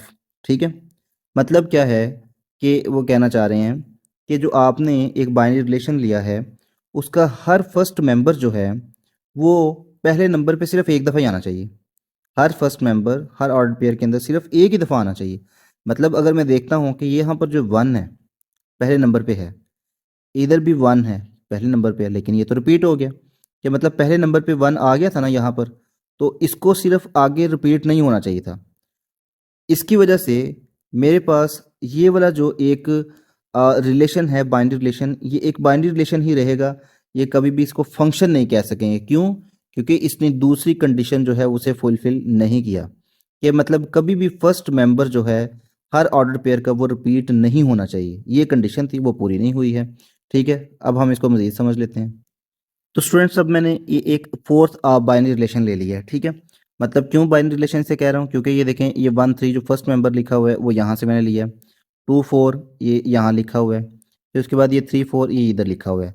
तो जब मैंने सारे इसके एलिमेंट्स ही ए क्रॉस बी वाले सेट में से उठाए हैं तो इसका मतलब है कि ये एक इसका सबसेट है R4 जो है। ठीक है, तो इस जो सबसेट होता है उसको हम बाइनरी रिलेशन भी बोलते हैं। ठीक है, अच्छा, और चूंकि ए क्रॉस बी का सबसेट है इसलिए इस सबसेट को हम बाइनरी रिलेशन बोल देंगे। अच्छा, अब दूसरी बात जो समझने की है वो ये कि अब आपने चेक करना है कि ये बाइनरी रिलेशन तो है, फंक्शन भी है या नहीं। तो देख लेते हैं। सबसे पहली कंडीशन क्या थी? डोमेन चेक करो R4 की। डोमेन हमने R4 की चेक की तो फर्स्ट मेंबर यहाँ पर 1, सेकंड मेंबर 2, थर्ड मेंबर 3, 1 2 3 लिख लिया। अब आपने देखना है कि जो येलो कलर से मैंने हाईलाइट किया हुआ है इस वाले सेट के इक्वल आ रहा है या नहीं, मतलब पहले नंबर पे वाला सेट है ना, इसलिए इसको बोल रहा हूँ। तो इसके इक्वल आता है, बिल्कुल इसके इक्वल आता है क्योंकि यहाँ पर भी 1 2 3 आ रहा है। ठीक है, और उसके अलावा एक वाला जो सेट है उसमें भी 1 2 3 ही है। ठीक है, तो मतलब फर्स्ट कंडीशन तो जो है ना वो तो फुलफिल हो गई। अब दूसरी कंडीशन क्या थी कि पहले नंबर वाला जो मेंबर है ना वो कभी रिपीट नहीं होना चाहिए। हर ऑर्डर पेयर का पहला मेंबर जो है वो एक ही बार आना चाहिए, उसके बाद रिपीट नहीं होना चाहिए किसी भी ऑर्डर, दूसरे तीसरे ऑर्डर चौथे पांचवें ऑर्डर पेयर में। तो यहाँ पर देखें 1 एक बार आया, आगे भी नहीं है, फिर भी नहीं है। ठीक है, दूसरे नंबर पे जो है हमारे पास 2 है, वो अगर हम इस ऑर्डर पेयर के पहले नंबर पे चेक करते हैं तो यहाँ पर भी नहीं है, तीसरे ऑर्डर पेयर के पहले नंबर पे चेक करते हैं तो यहाँ पर भी नहीं है। इसका मतलब है कि ये भी ठीक है। आगे तीसरे नंबर पे अगर हम तीसरे ऑर्डर पेयर का फर्स्ट मेंबर देखते हैं तो वो 3 है। तो आपने चेक करना है कि हर ऑर्डर पेयर के पहले नंबर पे कहीं ये रिपीट तो नहीं हो गया। ठीक है, पहले नंबर पे इस ऑर्डर पेयर के अंदर तो 1 है, मतलब 3 रिपीट नहीं हुआ। इस ऑर्डर पेयर के अंदर भी पहले नंबर पे 2 है और इसका मतलब है 3 रिपीट नहीं हुआ। आपने हर ऑर्डर पेयर का फर्स्ट मेंबर चेक किया कि वो किसी दूसरे ऑर्डर पेयर के अंदर रिपीट नहीं हो रहा, मतलब पहले नंबर पे नहीं आ रहा है। ठीक है, पहले नंबर पे नहीं आना चाहिए। ठीक है, तो इसका मतलब है कि ये दोनों कंडीशंस ही फुलफिल कर रहा है। इसने रेंज, इसकी डोमेन भी जो है ना वो पहले वाले सेट के इक्वल थी, और उसके बाद इसका जो दूसरी कंडीशन थी कि इसका पहला मेंबर कभी भी रिपीट नहीं होना चाहिए, वो भी कंडीशन फुलफिल हो गई है। तो इसलिए हम इसको फंक्शन बोल सकते हैं। इस बाइनरी रिलेशन जो है वो एक फंक्शन भी है। तो यहाँ पर जो मैंने R5 लिखा है, आप इसको भी देख सकते हैं कि ये फंक्शन है या नहीं है। इसके तीनों ऑर्डर पेयर्स मैंने A क्रॉस B वाले सेट में से ही उठाए हैं। ठीक है, अब फर्स्ट कंडीशन क्या थी? फर्स्ट कंडीशन ये है कि डोमेन जो है ना वो आपने लिख लेनी है। तो डोमेन ऑफ R5 क्या बनती है? वो 1 2 3, क्योंकि फर्स्ट मेंबर ही लेना है ना, तो यहाँ से 1, यहाँ से 2, यहाँ से 3, हर ऑर्डर पेयर का फर्स्ट मेंबर लिख लिया। अब वो एग्जैक्टली A के इक्वल बन रही है। सेकंड कंडीशन थी, ये थी कि हर फर्स्ट मेंबर जो है, हर ऑर्डर पेयर का फर्स्ट मेंबर वो कभी भी 2 बार नहीं आना चाहिए। मतलब यहाँ पर 1 है तो देख लें इधर 2 है, इधर 3 है। ठीक है, तीनों ही फर्स्ट मेंबर डिफरेंट है, कोई भी रिपीट नहीं हो रहा। तो इसका मतलब है सेकंड कंडीशन भी पूरी हो रही है, फर्स्ट भी पूरी, तो ये मतलब ये हम इसे फंक्शन कह सकते हैं। इसको अब अगर आपने जिस तरह आपकी बुक में ना कुछ क्वेश्चंस के अंदर ये इस तरह सर्कल की फॉर्म में लिखा हुआ है। ठीक है, एक ओवल शेप है, तो ओवल की फॉर्म में लिखा हुआ है। मतलब क्या क्या करता हूँ मैं कि जो फर्स्ट मेंबर है ना, इसकी बेसिकली यहाँ पर जो 1 2 और 3, उसको मैं यहाँ पर लिख देता हूँ 1 2 और 3। ठीक है, उसके बाद इसके जो कोड डोमेन बेसिकली ये साथ में जो लिखा होता है ना, इसको कोड डोमेन बोलते हैं। मतलब एक ये डोमेन है और ये जो है ना कोड डोमेन है। इसके अंदर मैं लिख देता हूँ 4 और 3, या 3 और 4 कह लो। ठीक है, तो यहाँ पर 4 लिख देता हूँ मैं, यहाँ 3 लिख देता हूँ। ठीक है, अच्छा अब आपने क्या करना है कि मतलब देखना कि 1 किसके साथ रिलेट हो रहा है। 1 का रिलेट होने का मतलब ये है कि 1 का दूसरा मेंबर क्या है इस ऑर्डर पेयर के अंदर। ये जो एक ऑर्डर पेयर है, इस ऑर्डर पेयर के अंदर आपने देखना है कि मतलब 1 जो है उसका दूसरा मेंबर कौन सा है। तो 1 का दूसरा मेंबर क्या है? 4। ठीक है, इससे रिलेट हो रहा है। उसके बाद दूसरे नंबर पे आपने देखना है कि 2 जो है उसका दूसरा मेंबर कौन सा है। 2 का दूसरा मेंबर 3 है। ठीक है, उसके बाद ये जो तीसरा ऑर्डर पेयर आ गया, ये वाला, इस तीसरे ऑर्डर पेयर के अंदर जो 3 है वो किसके साथ रिलेट हो रहा है? वो भी 3 के साथ ही रिलेट हो रहा है। तो यहाँ पर आप देख सकते हैं ये 3 जो है ना, ये 3 कोड डोमेन के, एक्चुअली इसको हम डोमेन बोलेंगे, और जो दूसरे नंबर पे है इसको हम कोड डोमेन बोल देते हैं। ठीक है, ये दो सेट्स थे, वो मैंने दोनों आपको यहाँ पर बता दिए। अच्छा, तो डोमेन और कोड डोमेन क्या होते हैं? अच्छा, अब उसके बाद आपने देखना ये है कि वाकई इसको इस तरह से भी लिख सकते हैं ना हम। तो अगर ये इस तरह से लिखा हुआ आ जाए तो ये फंक्शन है या नहीं है, तो आपने देख लेना है। अच्छा, अब आपने क्या करना है, ये इसकी डोमेन देखें, 1 2 3, 1 2 3 एग्जैक्टली इस ए वाले सेट के इक्वल है या नहीं है? है, बिल्कुल है। तो इसलिए हम, हमारी पहली कंडीशन तो पूरी हो गई। दूसरी कंडीशन ये है, दूसरी कंडीशन ये है कि यहाँ से 1 जो है वो 4 के साथ रिलेट हो रहा है। 1 कभी भी 3 के साथ रिलेट ना हो, ये वाली चीज़ हो गई ना। तो इसका मतलब ये है कि 1 4 के साथ तो रिलेट हो रहा है, और दूसरे ऑर्डर पेयर के अंदर 1 जो है ना 3 भी के साथ भी रिलेट हो रहा है। इसका ये मतलब है 3 के साथ रिलेट होने का। तो फर्स्ट मेंबर तो फिर रिपीट हो गया। जब फर्स्ट मेंबर रिपीट हो जाए तो फिर उसे हम फंक्शन नहीं कहते हैं, उस फिर सेट को हम कभी भी फंक्शन, उस बाइनरी रिलेशन को कभी भी हम फंक्शन नहीं कह सकते हैं। ठीक है, तो ऐसा नहीं होना चाहिए बस कि मतलब एक फर्स्ट मेंबर के साथ जो है ना 2 एरो लगे हुए हैं, ये दो दूसरा एरो नहीं होना चाहिए कभी भी। दूसरे एरो का होने का मतलब मैंने आपको समझा दिया कि उसका मतलब ये है कि वो यहाँ पर भी आ रहा है और उसके बाद वो यहाँ पर भी आ रहा है। ऐसा अगर हो जाए तो फिर इस तरह से बेशक लिखा हुआ है तो वो बाइनरी रिलेशन तो कंसिडर होगा, लेकिन वो फंक्शन नहीं समझा जाएगा। समझ आ गई बात की? होपफुली आपको ये सारी चीज़ें क्लियर हो गई होंगी। मैंने आपको मतलब मल्टीपल बाइनरी फंक्शंस और बाइनरी रिलेशंस बताए, फिर मैंने ये बताया कि ये बाइनरी रिलेशन फंक्शन है या नहीं है, उसको कैसे डिफ्रेंशिएट करना है। और अगर इस तरह से सर्कल्स की फॉर्म में लिखा हुआ हो तो फिर जो है ना आपने उस बाइनरी रिलेशन को समझना है कि ये फंक्शन है या नहीं है। ठीक है, अगर यहाँ पर दूसरा एरो इस तरह से आ जाता है तो फिर हम उसको फंक्शन नहीं कहेंगे, क्योंकि वो उसका मतलब ये है कि 1 4 के साथ भी रिलेट कर रहा है और 1 3 के साथ भी। तो जब अगर ये 1 रिपीट हो जाए पहले नंबर पे, दूसरी बार आ जाए या दूसरी या तीसरी बार आ जाए, तो फिर हम उसको फंक्शन कहते ही नहीं। हम कहते, हमने, हमारी दूसरी कंडीशन ये है कि जो एक्स है जो ए से बिलोंग कर रहा है, वो सिर्फ एक ही बार आना चाहिए हर ऑर्डर पेयर के अंदर, एक ही बार होना चाहिए हर दूसरे तीसरे ऑर्डर के अंदर, ऑर्डर पेयर के अंदर कोई दूसरे जो है ना नंबर्स लिखे होने चाहिए पहले नंबर पे। ठीक है, मतलब यहाँ पर पहले नंबर पे 1 की बजाय कोई 2 होता, कोई 3 होता, इस तरह, तो फिर हमने इसे फंक्शन कह देना था। अब ये फंक्शन नहीं कहेंगे। ठीक है, तो अगर शॉर्ट क्वेश्चन आता है तो फिर आप इसकी डेफिनेशन लिख सकते हैं, साथ में एग्जांपल दे सकते हैं, जो मैंने यहाँ पर एग्जांपल्स मेंशन की हैं। अगर आप ये एग्जांपल दे भी देते हैं तो इसी के साथ आपका शॉर्ट क्वेश्चन भी पूरा हो जाएगा। अच्छा, अब हम ऐसा करते हैं, फर्स्ट क्वेश्चन की तरफ चलते हैं और उसको सॉल्व करने की कोशिश करते हैं, या पहले उससे कुछ इनके टाइप्स पढ़ लेते हैं फिर उसके बाद उसकी तरफ चलेंगे। क्योंकि फंक्शन जो है, एक तो इसकी डेफिनेशन है, आगे इसके मल्टीपल टाइप्स भी हैं, ठीक है। तो स्टूडेंट्स, अब बुक पर ये पहली जो एग्जांपल पहली टाइप दी हुई है वो बेसिकली इनटू फंक्शन की डेफिनेशन दी हुई है। तो आप देख सकते हैं कि एक्चुअली इनटू फंक्शन होता क्या है। इनटू फंक्शन को अगर हम पढ़ें तो A function A to B is called an into function if at least one element in B is not an image. पहले आप इमेज को भी ज़रा समझ लें। इमेज एक्चुअली इस सेट बी के जो है ना एलिमेंट्स को हम बोलते हैं, ठीक है। अब जीरो के सामने बेसिकली क्या है, ये वन है, तो वन जीरो का इमेज है, ठीक है। फिर उसके बाद इस वन के सामने भी वन है, तो ये वन, ये वाला वन जो है इस वन का इमेज है, ठीक है। तो मतलब यहाँ पर बेसिकली ये सबको हम इमेज बोलते हैं, और यहाँ पर जितने भी एलिमेंट्स हैं इनको प्री इमेज बोलते हैं हम, ठीक है। ये प्री इमेज है, ठीक है। होपफुली आप ये चीज़ तो आपको क्लियर होगी। तो फिर हम इनटू फंक्शन किसको बोलते हैं? इनटू फंक्शन उसको बोलते हैं, कहते हैं कि if at least one element in B, यहाँ पर ये लिखा हुआ है, if at least one element in B is not an image of some element of A, ठीक है। मतलब क्या है, कहते हैं कि बी के अंदर, बी सेट के अंदर कोई एक ना एक ऐसा एलिमेंट ज़रूर होना चाहिए कि जो किसी भी एक सेट ए के किसी एक एलिमेंट का भी इमेज ना हो। मतलब आप देख रहे हैं कि ज़ीरो का जो है ना वो मतलब इसका, अगर हम ये एक फंक्शन है जिसको इस कर्व लाइन से रिप्रेजेंट किया गया है, अगर हम इस कर्व लाइन के साथ रिप्रेजेंटेड फंक्शन को अगर हम लिखना चाहें तो इस तरह से लिख सकते हैं। फर्स्ट ऑर्डर पेयर बनेगा, ज़ीरो का रिलेशन है वन के साथ, तो ये हमारे पास वन आ गया। दूसरा ऑर्डर पेयर क्या बनेगा, वन के साथ वन, ठीक है, तो ये वन के साथ वन आ रहा है। फिर उसके बाद हमारे पास टू जो है that is related to this three, ठीक है, तो ये आ जाएगा टू और थ्री। और उसके बाद फिर हमारे पास फोर्थ ऑर्डर पेयर बनेगा थ्री का टू के साथ, क्योंकि थ्री का यहाँ पर टू के साथ एरो लगा हुआ है, ठीक है, तो थ्री का टू के साथ, ठीक है।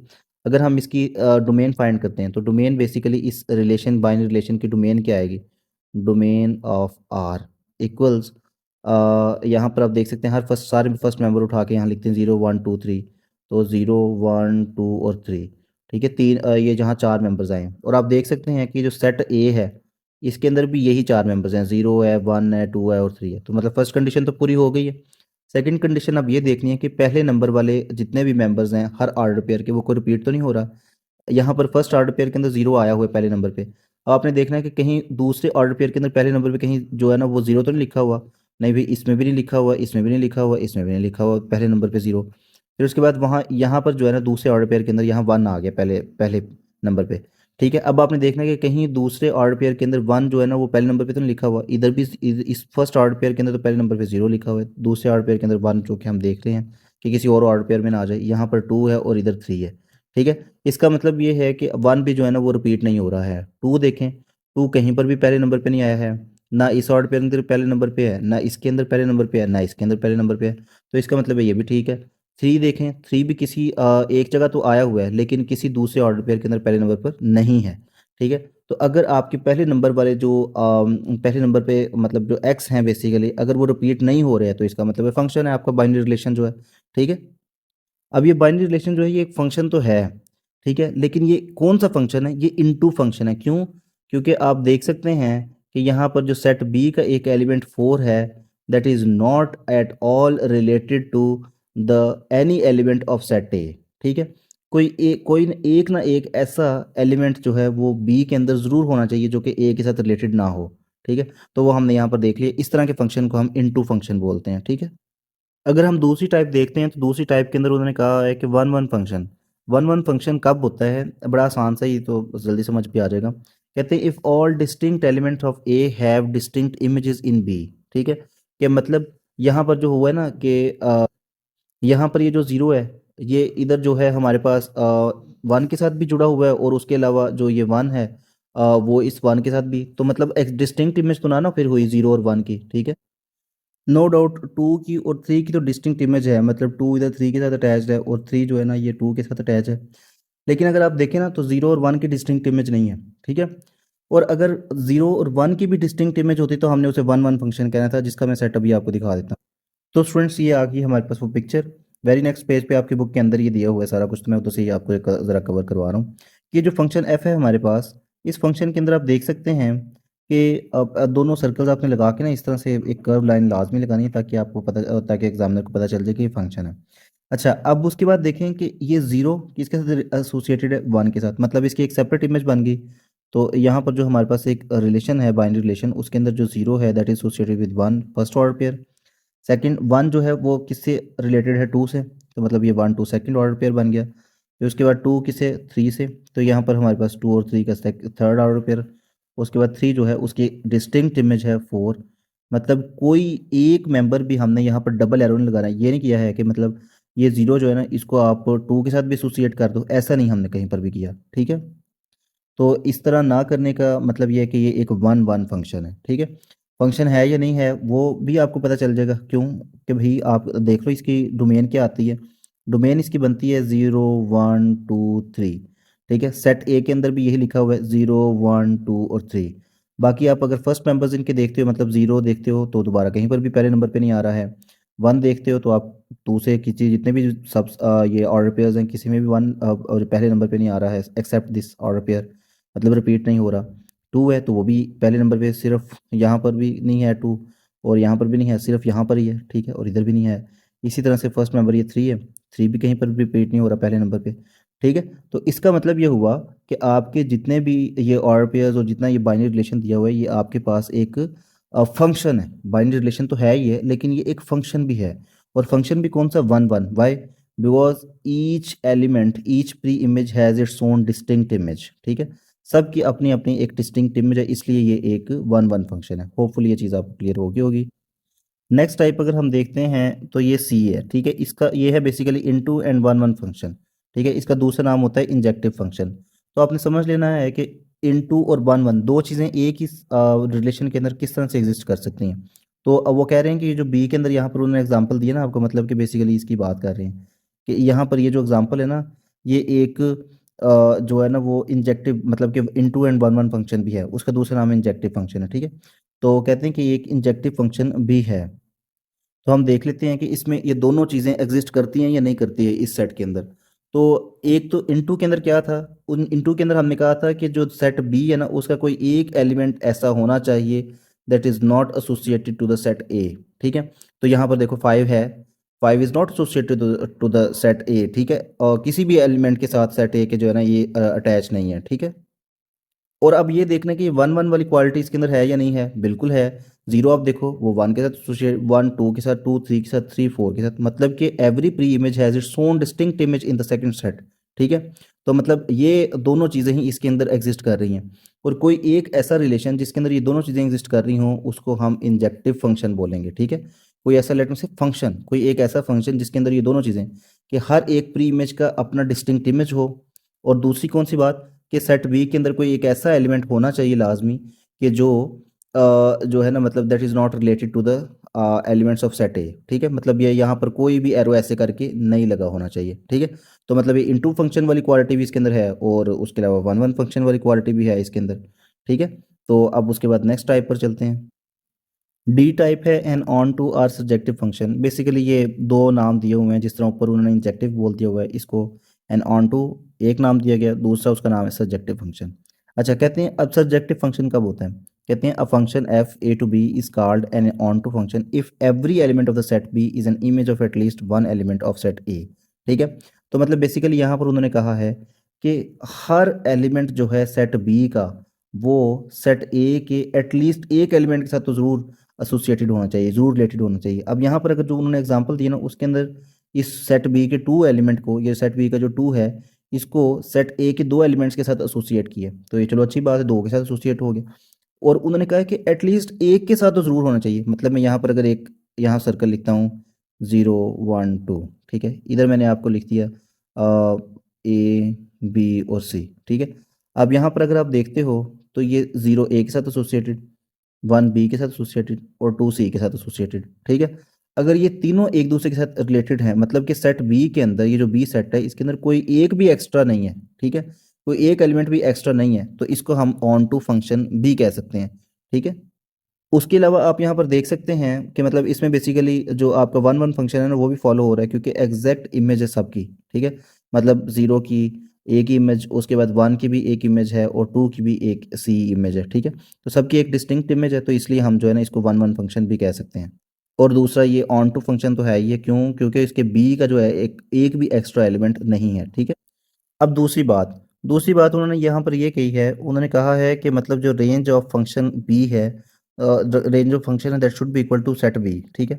अगर मतलब यहाँ पर जो उन्होंने एक फंक्शन दिया हुआ है जीरो का, और ये बेसिकली जो यहाँ पर एक फंक्शन दिया हुआ है, इसके मैं अगर सारे ऑर्डर पेयर्स बना देता हूँ, इसको बाइनरी रिलेशन की फॉर्म में लिखता हूँ, तो zero is associated with one, उसके बाद वन जो है that is associated with two, उसके बाद जो टू है that is associated with three, ठीक है, और उसके बाद जो थ्री है that is associated with two, ठीक है। मतलब बेसिकली ये वन जो है ये टू के साथ भी एसोसिएटेड है, और टू जो है ये यानी कि यहाँ का टू वो इस थ्री के साथ भी एसोसिएटेड है, ठीक है। तो मतलब दो के साथ जो है ना इमेज बना हुआ है, तो यानी कि कोई फालतू तो एक्स्ट्रा तो नहीं ना आपको नज़र आ रहा है कि मतलब यहाँ पर एक फोर लिखा होता, ठीक है, तो वो एक्स्ट्रा होता। अब वो तो नज़र नहीं आ रहा है, ना नज़र आने का मतलब ये है कि ये बेसिकली एक ऑन टू फंक्शन है, ठीक है।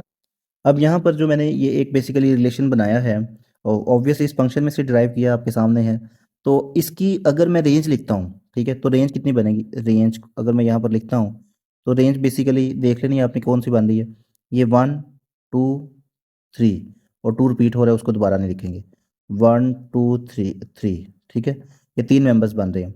अब आप मुझे बता सकते हैं रेंज जो है वो इस बी के इक्वल है या नहीं है, सेट बी के एग्जैक्टली इक्वल है। उसकी रीज़न ये है कि यहाँ पर भी वन टू और थ्री, अगर ऐसा हो जाए, मतलब दो तरह से डेफिनेशन की हुई है ना, ये कहा हुआ है कि हम उस फंक्शन को जो है ना ऑन टू बोलेंगे if every element of set B is an image of at least one element of set A. एक से ज़्यादा भी हो जाए तो अच्छी बात है, बट एटलीस्ट वन एलिमेंट जो सेट ए का है उसकी इमेज ज़रूर होनी चाहिए सेट बी के एलिमेंट्स को, ठीक है। तो उसको हम जो है ना ऑन टू फंक्शन बोलेंगे, ठीक है, कोई एक्स्ट्रा नहीं होना चाहिए। और दूसरी डेफिनेशन की है कि अगर हम इनकी रेंज फाइंड करते हैं, मतलब किसी भी फंक्शन की रेंज फाइंड करते हैं, तो दूसरा सेट जो सेट बी है उसके इक्वल आती है, ठीक है। तो सही है कि मतलब हर एलिमेंट जो है इसका जो है ना that is engaged with the elements of the first set, and there is no extra element in the set B that is not associated with the set A. तो यहाँ पर कोई एक भी ऐसा नहीं है, तो इसका मतलब है कि ये एक ऑन टू फंक्शन है। कोई एक भी ऐसा ना होने का मतलब ये कि यहाँ पर कोई एक ऐसा एलिमेंट भी नहीं है जो सेट ए के एलिमेंट्स के साथ एंगेज ना हो, ठीक है, सारे ही एंगेज हैं, तो इसका मतलब ये एक ऑन टू फंक्शन। बड़ा सिंपल सा था, बस थोड़ा सा ज़रा लेंथी हो गया। तो अच्छा, उसके बाद ये जो नेक्स्ट टाइप है वो हमारे पास है ई टाइप। अब हम ई टाइप जो है उसको देखते हैं, तो ये इसका नाम है bijective function or one one correspondence, ठीक है। तो एक्चुअली ये भी उन्हीं सेट्स की एग्जांपल है कि जिनके अंदर दो फंक्शंस जो है ना सबमर्ज हो जाते हैं। कहते हैं कि a function f A to B is called bijective if function f is one one and onto. मतलब क्या है कि यहाँ पर जो बी सेट है उसके सारे एलिमेंट्स इंगेज्ड भी होने चाहिए, एक तो फर्स्ट सेट के एलिमेंट्स के साथ, और दूसरा ये है कि ये तो होगी ना मतलब ऑन टू वाली बात। और वन वन वाली क्या बात थी? वन वन वाली ये बात थी कि every element should have distinct image. मतलब ये ऐसे है, कभी भी ऐसे नहीं होना चाहिए, यानी कि एक एलिमेंट के दो इमेज नहीं होने चाहिए, डिस्टिंक्ट इमेज होना चाहिए, अलग अलग इमेजेस होनी चाहिए, ठीक है। तो मतलब ये वाली चीज़ नहीं होनी चाहिए। तो आप यहाँ पर देख सकते हैं कि डिस्टिंक्ट इमेज भी है, और दूसरी ये वन वन वाली बात पूरी हो गई। और दूसरी बात क्या थी? दूसरी चीज़ कौन सी थी? वो ये थी कि ऑन टू, मतलब ऑन टू भी होना चाहिए उस एग्जाम्पल के अंदर। तो मतलब ऑन टू क्या है कि आपके पास सेट बी का कोई भी एलिमेंट फ्री नहीं होना चाहिए, फालतू नहीं होना चाहिए, एक्स्ट्रा नहीं होना चाहिए।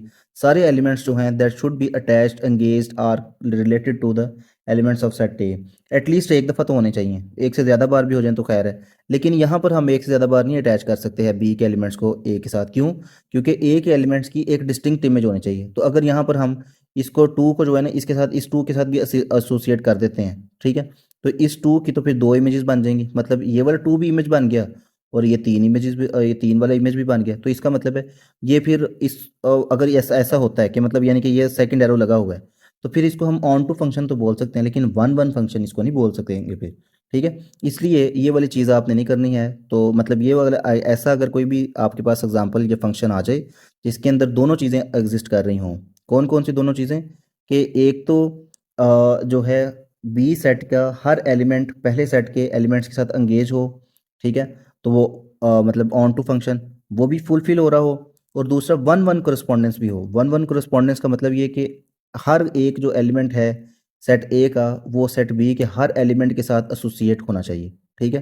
ये इस तरह से मतलब हर एक की डिस्टिंक्ट इमेज होनी चाहिए। तो अगर दोनों कंडीशंस हमारी पूरी हो जाएं तो हम उसको बाइजेक्टिव फंक्शन कहेंगे, ठीक है, या वन टू वन करस्पॉन्डेंस बोलते हैं, ठीक है। अच्छा, अब उसके बाद आपने इतनी सारी डिटेल पढ़ी है तो यहाँ पर एक नोट लिखा हुआ है और मैं कहता हूँ ये ज़रूर पढ़ना चाहिए, worth to read.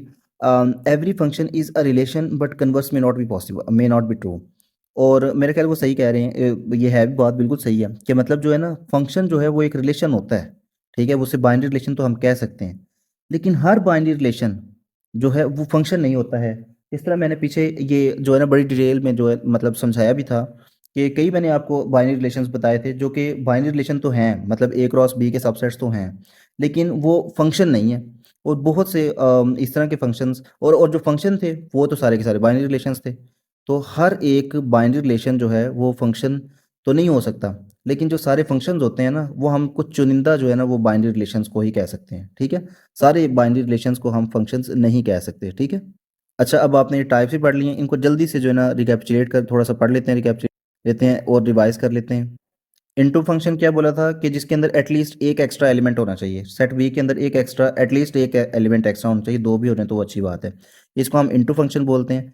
One one किसे बोला था कि जिसमें सबकी डिस्टिंक्ट इमेज, मतलब इसकी अलहदा इमेज हो, इसकी अलहदा इमेज हो, इसकी अलहदा इमेज और इसकी अलहदा इमेज, किसी एक एलिमेंट के दो दो इमेजेस ना हो, जिस तरह यहाँ पर देखें ये दो एलिमेंट्स की एक ही इमेज दे दी है, तो ऐसा नहीं होना चाहिए, ठीक है, उसको हम वन वन फंक्शन बोलते हैं। उसके बाद था ये हमारे पास थर्ड टाइप जिसे इंजेक्टिव फंक्शन का नाम दिया गया था। और इंजेक्टिव किसको बोला गया था? इंजेक्टिव हमने कहा था कि ये ऐसा फंक्शन होता है जिसके अंदर जो है ना इनटू भी फॉलो हो रहा होता है और वन वन भी फॉलो हो रहा होता है। जिस तरह ये यहाँ पर एक एग्जांपल भी दी गई है कि इसके अंदर देखें आपको इनटू भी फॉलो हो रहा है, मतलब एक फाइव एक्स्ट्रा है, और वन वन भी फॉलो हो रहा है कि हर एक की एक अपनी अपनी अलग-अलग इमेज है, ठीक है, तो मतलब दोनों फंक्शन यहाँ पर फॉलो हो रहे हैं, तो इस एग्जांपल को फिर हम जो है वो इंजेक्टिव फंक्शन कह सकते हैं। डी टाइप के अंदर हमने डी टाइप था नाम ऑन टू, तो इसका मतलब ये था कि आपका जो सेट बी है उसका कोई भी एलिमेंट फ्री नहीं होना चाहिए, सारे एलिमेंट्स जो है ना that should be related to the elements of set A. और बाइजेक्टिव फंक्शन जो था, बाइजेक्टिव फंक्शन में हमने ये पढ़ा है कि एक तो इसमें वन टू वन करस्पॉन्डेंस भी होनी चाहिए कि मतलब हर एक का अपना अपना डिस्टिंक्ट इमेज होना चाहिए, और दूसरी बात ये कि इसके अंदर जो सेट बी है उसके अंदर कोई एक्स्ट्रा एलिमेंट नहीं होना चाहिए, ठीक है। तो होपफुली ये चार पांचों जो टाइप्स हैं ये आपको समझ आ गई होंगी। तो ये हम अपने क्वेश्चन की तरफ, क्वेश्चन नंबर 6 की तरफ वापस आ चुके हैं।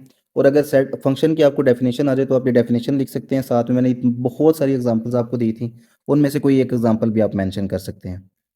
अच्छा जी, इस क्वेश्चन नंबर 6 के फर्स्ट पार्ट में हमें एक जो है ना वो फंक्शन दिया हुआ है और कहते हैं कि आपने इनकी डोमेन और रेंज भी फाइंड करनी है। तो पहले हमें बेसिकली ये जो ये वाली बात की गई है ना, also find the domain and range, ये पहले हम कर लेते हैं फाइंड, ठीक है, क्योंकि हमें आसान लगती है। तो यहाँ पर लिखते हैं कि हम डोमेन ऑफ R1 और उसके साथ रेंज ऑफ R1, ठीक है। तो एक्चुअली डोमेन हम उस सेट को बोलते हैं जिसके अंदर हर ऑर्डर पेयर का फर्स्ट एलिमेंट होता है। तो यहाँ पर फर्स्ट एलिमेंट वन है, इधर फिर टू है, फिर थ्री है, फिर फोर है, वन टू थ्री और फोर, यहाँ पर ये लिख दिया। रेंज के अंदर हम सारे सेकंड एलिमेंट्स लिखते हैं, वन टू थ्री और ये वाला फोर, ठीक है, ये हम रेंज पे लिख देते हैं, वन टू थ्री फोर, ये हमारे पास डोमेन और रेंज आ गई, ठीक है। और दूसरा काम अब यहाँ पर क्या करना है, बेसिकली आपने आइडेंटिफाई करने थे रिलेशंस के, मतलब कौन सा इनटू वन वन फंक्शन या ऑन टू फंक्शन या कौन सा फंक्शन है, वो बेसिकली आपने आइडेंटिफाई करना था, वो आप आइडेंटिफाई कर लें। उसका बहुत आसान तरीका है, आप इस तरह से सर्कल्स बनाएं, ठीक है, ये ओवल्स बनाएं बेसिकली, ठीक है। और उसके बाद यहाँ पर दूसरा ओवल बनाएं, ठीक है। वो ओवल क्यों बना रहे हैं उसके रीज़न भी है, क्योंकि मतलब देखें आपने सबसे पहले तो आइडेंटिफाई करना है कि जो R1 एक रिलेशन दिया गया है ये एक फंक्शन भी है या नहीं है, ठीक है। तो फंक्शन के लिए तो पहली कंडीशन ये थी कि मतलब आपके पास जो इस फंक्शन है, ये फंक्शन है, इसकी जो डोमेन है वो आपके पहले सेट के इक्वल होनी चाहिए। अब यहाँ पर तो सेट्स ही नहीं दिए हुए, उन्होंने तो डायरेक्टली पता नहीं कौन से सेट्स थे, उनके जो है ना रिलेशंस बना के तो वो हमें दे दिए हैं, ठीक है। अब हमें जब सेट्स ही नहीं दिए हुए तो हम ये मतलब जो पहली कंडीशन है वो तो फाइंड नहीं कर सकते हैं। लेकिन जो दूसरी कंडीशन थी वो ये थी कि मतलब पहला जो नंबर एलिमेंट है हर एक ऑर्डर पेयर का रिपीट नहीं होना चाहिए, पहले नंबर पे कभी भी किसी दूसरे सेट में नहीं आना चाहिए, दूसरे ऑर्डर पेयर में नहीं आना चाहिए। तो यहाँ पर ये जो वन है, आप देखें कि यहाँ टू यहाँ पर भी नहीं आ रहा है, यहाँ तो टू लिखा हुआ है। इधर अगर देखते हैं कि रिपीट हुआ है कि नहीं हुआ, तो यहाँ तो थ्री आ रहा है, यहाँ पर भी नहीं रिपीट हुआ। तो इसके बाद ये फोर में देखें, फोर में भी रिपीट नहीं हुआ है। तो इसका मतलब है कि और इसी तरह से टू, वो भी किसी दूसरे ऑर्डर पेयर में पहले नंबर पे नहीं लिखा हुआ।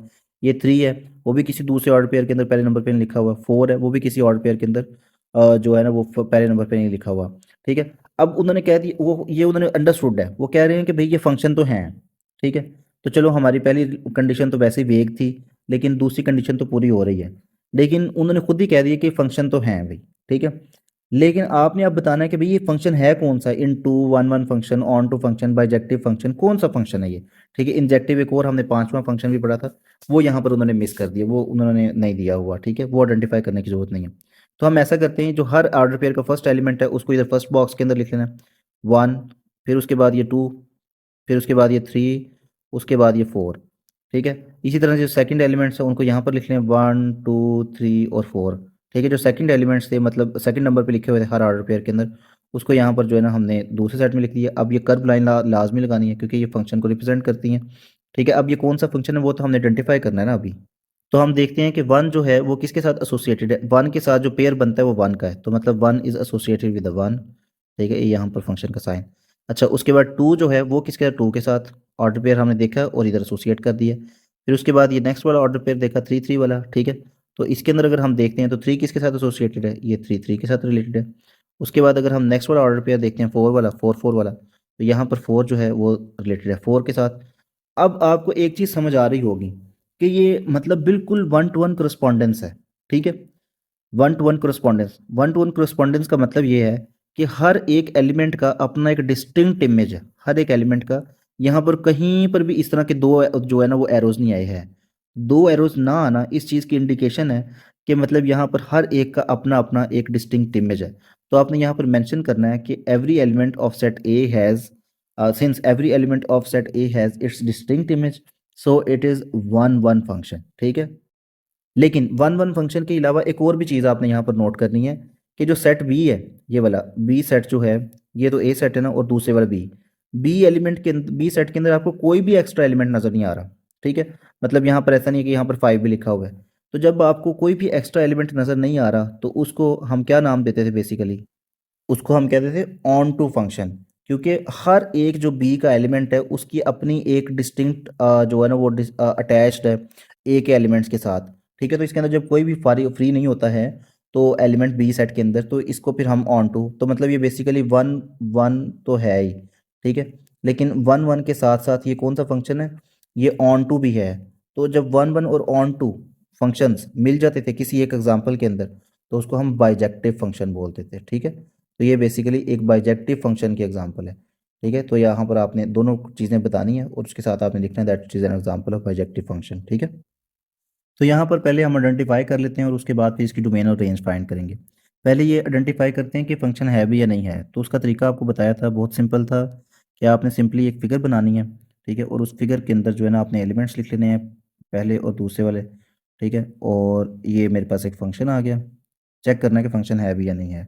ठीक है, अच्छा, अब यहाँ पर हम चेक करते हैं कि फंक्शन है या नहीं है। तो हमने यहाँ पर वन, टू, थ्री और थ्री, ठीक है, ये एलिमेंट्स लिख दिए। फिर उसके बल्कि यहाँ से ही आइडिया हो गया कि मतलब आपको फिगर, वैसे चलो फिगर ड्रॉ करके देख लेते हैं। अच्छा, उसके बाद दूसरे जो एलिमेंट्स हैं उसके अंदर वन, टू, फोर और फाइव। ठीक है, अब वन जो है that is associated to the two in first order pair. Second order के अंदर ऑर्डर पेयर के अंदर टू जो है वो वन से एसोसिएटेड है। थर्ड ऑर्डर के पेयर के अंदर जो थ्री है वो फोर के साथ, और थ्री जो है वो फाइव के साथ भी एसोसिएटेड है। ठीक है, यहाँ पर हम दो बार सेट के अंदर किसी भी एलिमेंट को नहीं लिखते। अच्छा, अब यहाँ से एक चीज़ समझ आ गई कि ये एक फंक्शन तो नहीं है। क्यों? क्योंकि यहाँ पर फंक्शन के अंदर हमने कहा था कि मतलब आपके जो ऑर्डर पेयर का फर्स्ट मेंबर है वो कभी भी रिपीट नहीं होना चाहिए। तो हम यहाँ पर देखते हैं कि वन चलो ठीक है, इधर भी नहीं आ रहा है पहले नंबर पे, इधर भी पहले नंबर पे नहीं आ रहा है, किसी भी ऑर्डर पेयर में पहले नंबर पे रिपीट नहीं हो रहा। इसी तरह से अगर टू को देखते हैं तो भी किसी भी ऑड पेयर के अंदर रिपीट नहीं हो रहा। लेकिन अगर थ्री देखते हैं तो वो यहाँ पर भी पहले नंबर पे आ रहा है और यहाँ पर भी पहले नंबर पे आ रहा है। इसका मतलब है कि यहाँ से ही पता चल गया कि it is not a function, it is just a relation. ठीक है, ये जस्ट एक बाइनरी रिलेशन तो है लेकिन ये कोई फंक्शन वगैरह नहीं है। ठीक है, तो फंक्शन ना होने की वजह से हम इसको जो है ना सिर्फ लिखेंगे कि ये बाइनरी रिलेशन ही है, और डोमेन और रेंज हम वैसे ही फाइंड कर लेते हैं। आपने ये स्टेटमेंट भी लिखनी है और साथ में रीज़न भी बतानी है कि मतलब यहाँ पर जो थ्री है वो बेसिकली यहाँ पर जो है दूसरे ऑर्डर पेयर के अंदर जो है वो रिपीट हो गया, इसलिए एक फंक्शन नहीं है। तो ये आपने रीज़न भी साथ में बता दी है।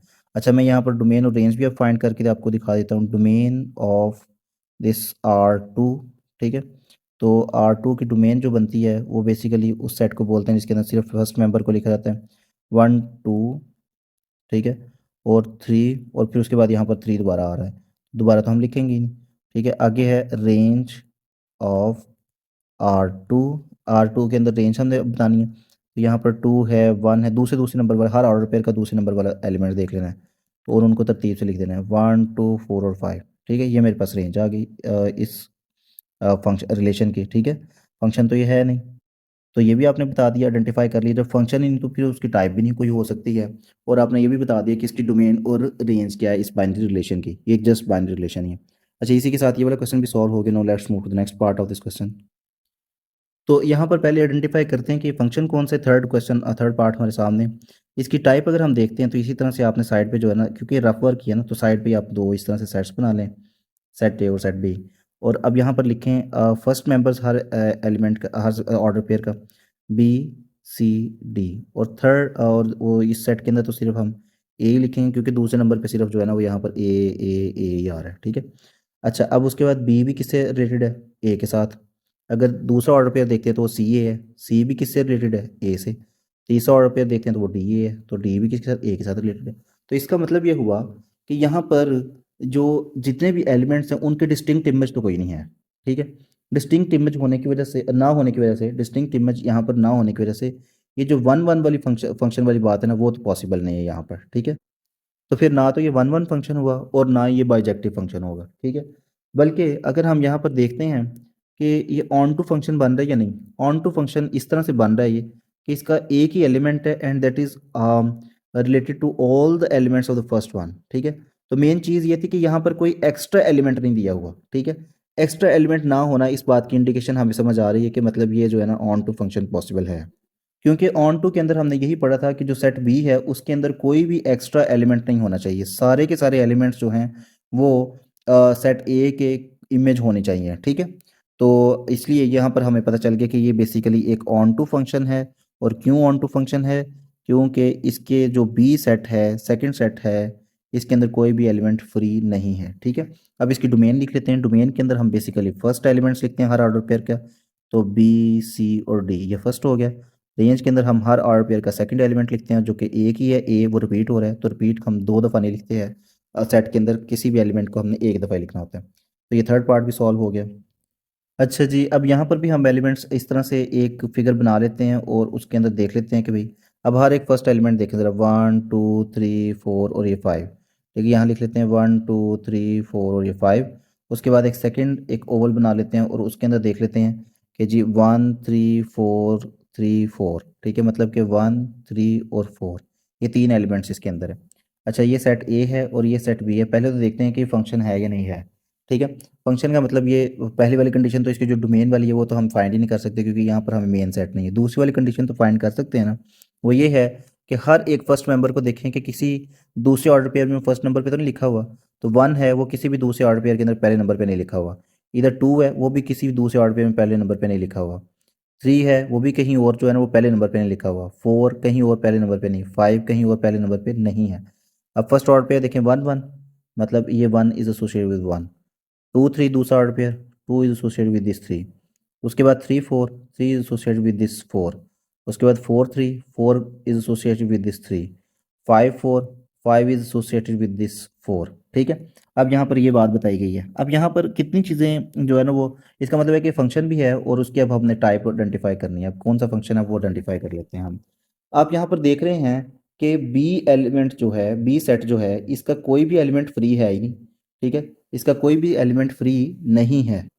इसका मतलब है कि ऑन टू तो है।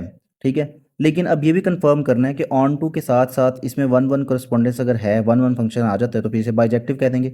लेकिन हम यहाँ पर देख रहे हैं कि हर एक एलिमेंट जो सेट ए है उसका डिस्टिंक्ट इमेज नहीं है। मतलब क्या है कि देखो 2 3 के साथ है, 3 4 के साथ है, और 4 जो है वो आगे 3 के साथ भी है। तो मतलब इन दो एलिमेंट्स का, 2 का और 4 का, तो एक ही इमेज हो गया 3।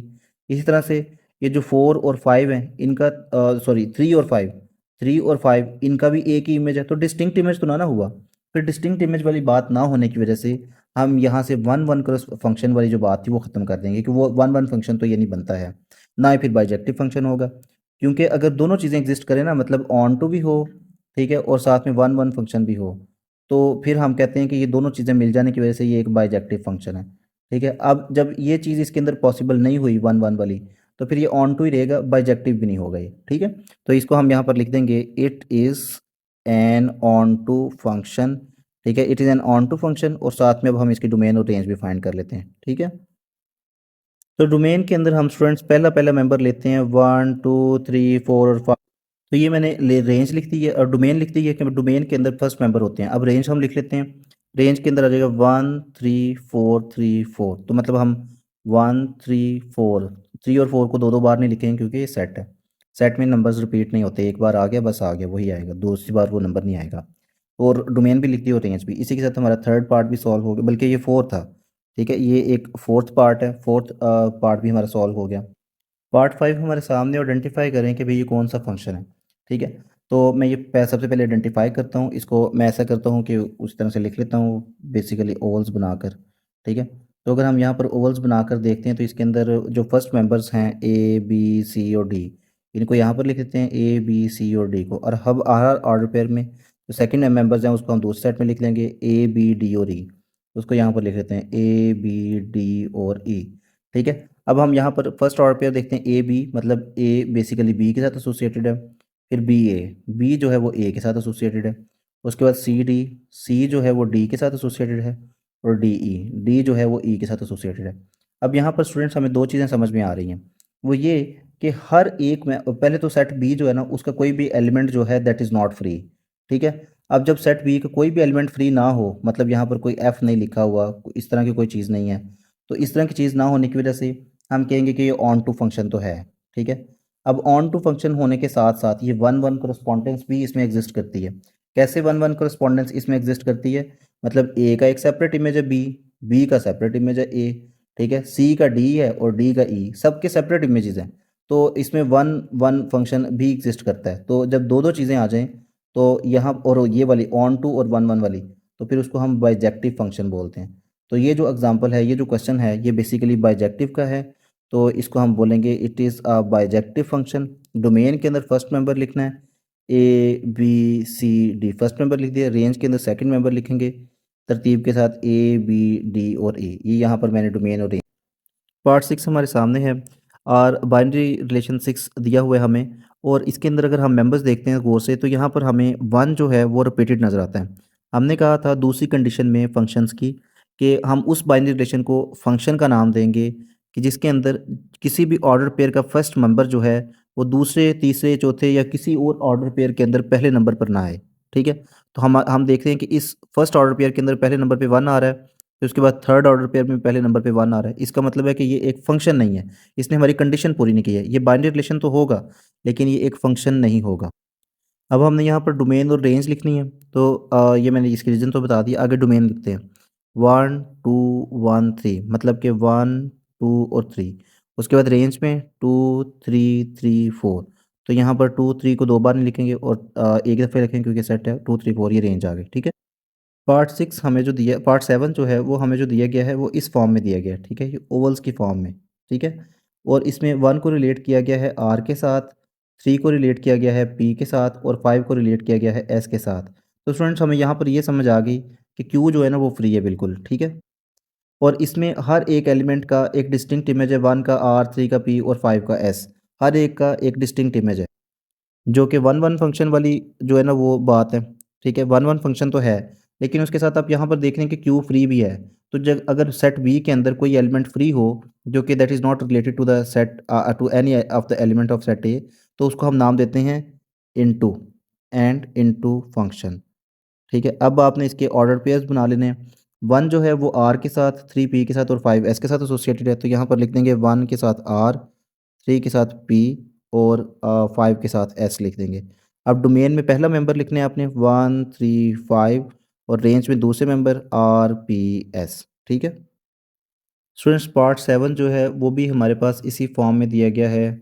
अब हम ओवल्स और ओवल्स की फॉर्म में अंदर एलिमेंट्स लिखे हुए हैं, ये ए सेट है और ये बी सेट है। अब यहाँ पर देखते हैं 1 को सी के साथ कनेक्ट किया गया है, तो मैं ऑर्डर पे बना लेता हूँ। 1 को सी के साथ, उसके बाद 3 को ए के साथ कनेक्ट किया गया है, 3 को ए के साथ, उसके बाद 7 को बी के साथ कनेक्ट किया गया है। तो अब यहाँ पर आप देखें तो इसकी अगर डोमेन जो है वो बनती है 1 3 7, यहाँ पर मैं लिख भी देता हूँ 1 3 और 7। रेंज बनती है सी ए बी, यानी कि यहाँ पर मैं लिख देता हूँ ए बी और सी। डोमेन रेंज ये मैंने पहले इसलिए लिख दी है क्योंकि अगर आप यहाँ पर देखते हैं डोमेन ऑफ R8 ये जो बाइनरी फंक्शन 8 है इसकी domain that is not equal to set A और हमारी पहली जो कंडीशन थी कि कोई भी बाइनरी रिलेशन जो है वो फंक्शन हो सकता है या नहीं नहीं हो सकता उसकी पहली कंडीशन ये थी कि domain should be equal to the first set ठीक है फर्स्ट सेट में 1 3 5 एक्स्ट्रा दे दिया उन्होंने 7 भी है तो 1 3 7 तो हमारे पास इस डोमेन के अंदर हैं लेकिन 5 तो है ही नहीं तो इस वजह से this domain is not equal to set A therefore it is just R relation ठीक है ये सिर्फ एक रिलेशन ही है बाइनरी फंक्शन नहीं as 5 this 5 has no distinct image ठीक है इसी के साथ हमारी एक्सरसाइज कंप्लीट हो गई है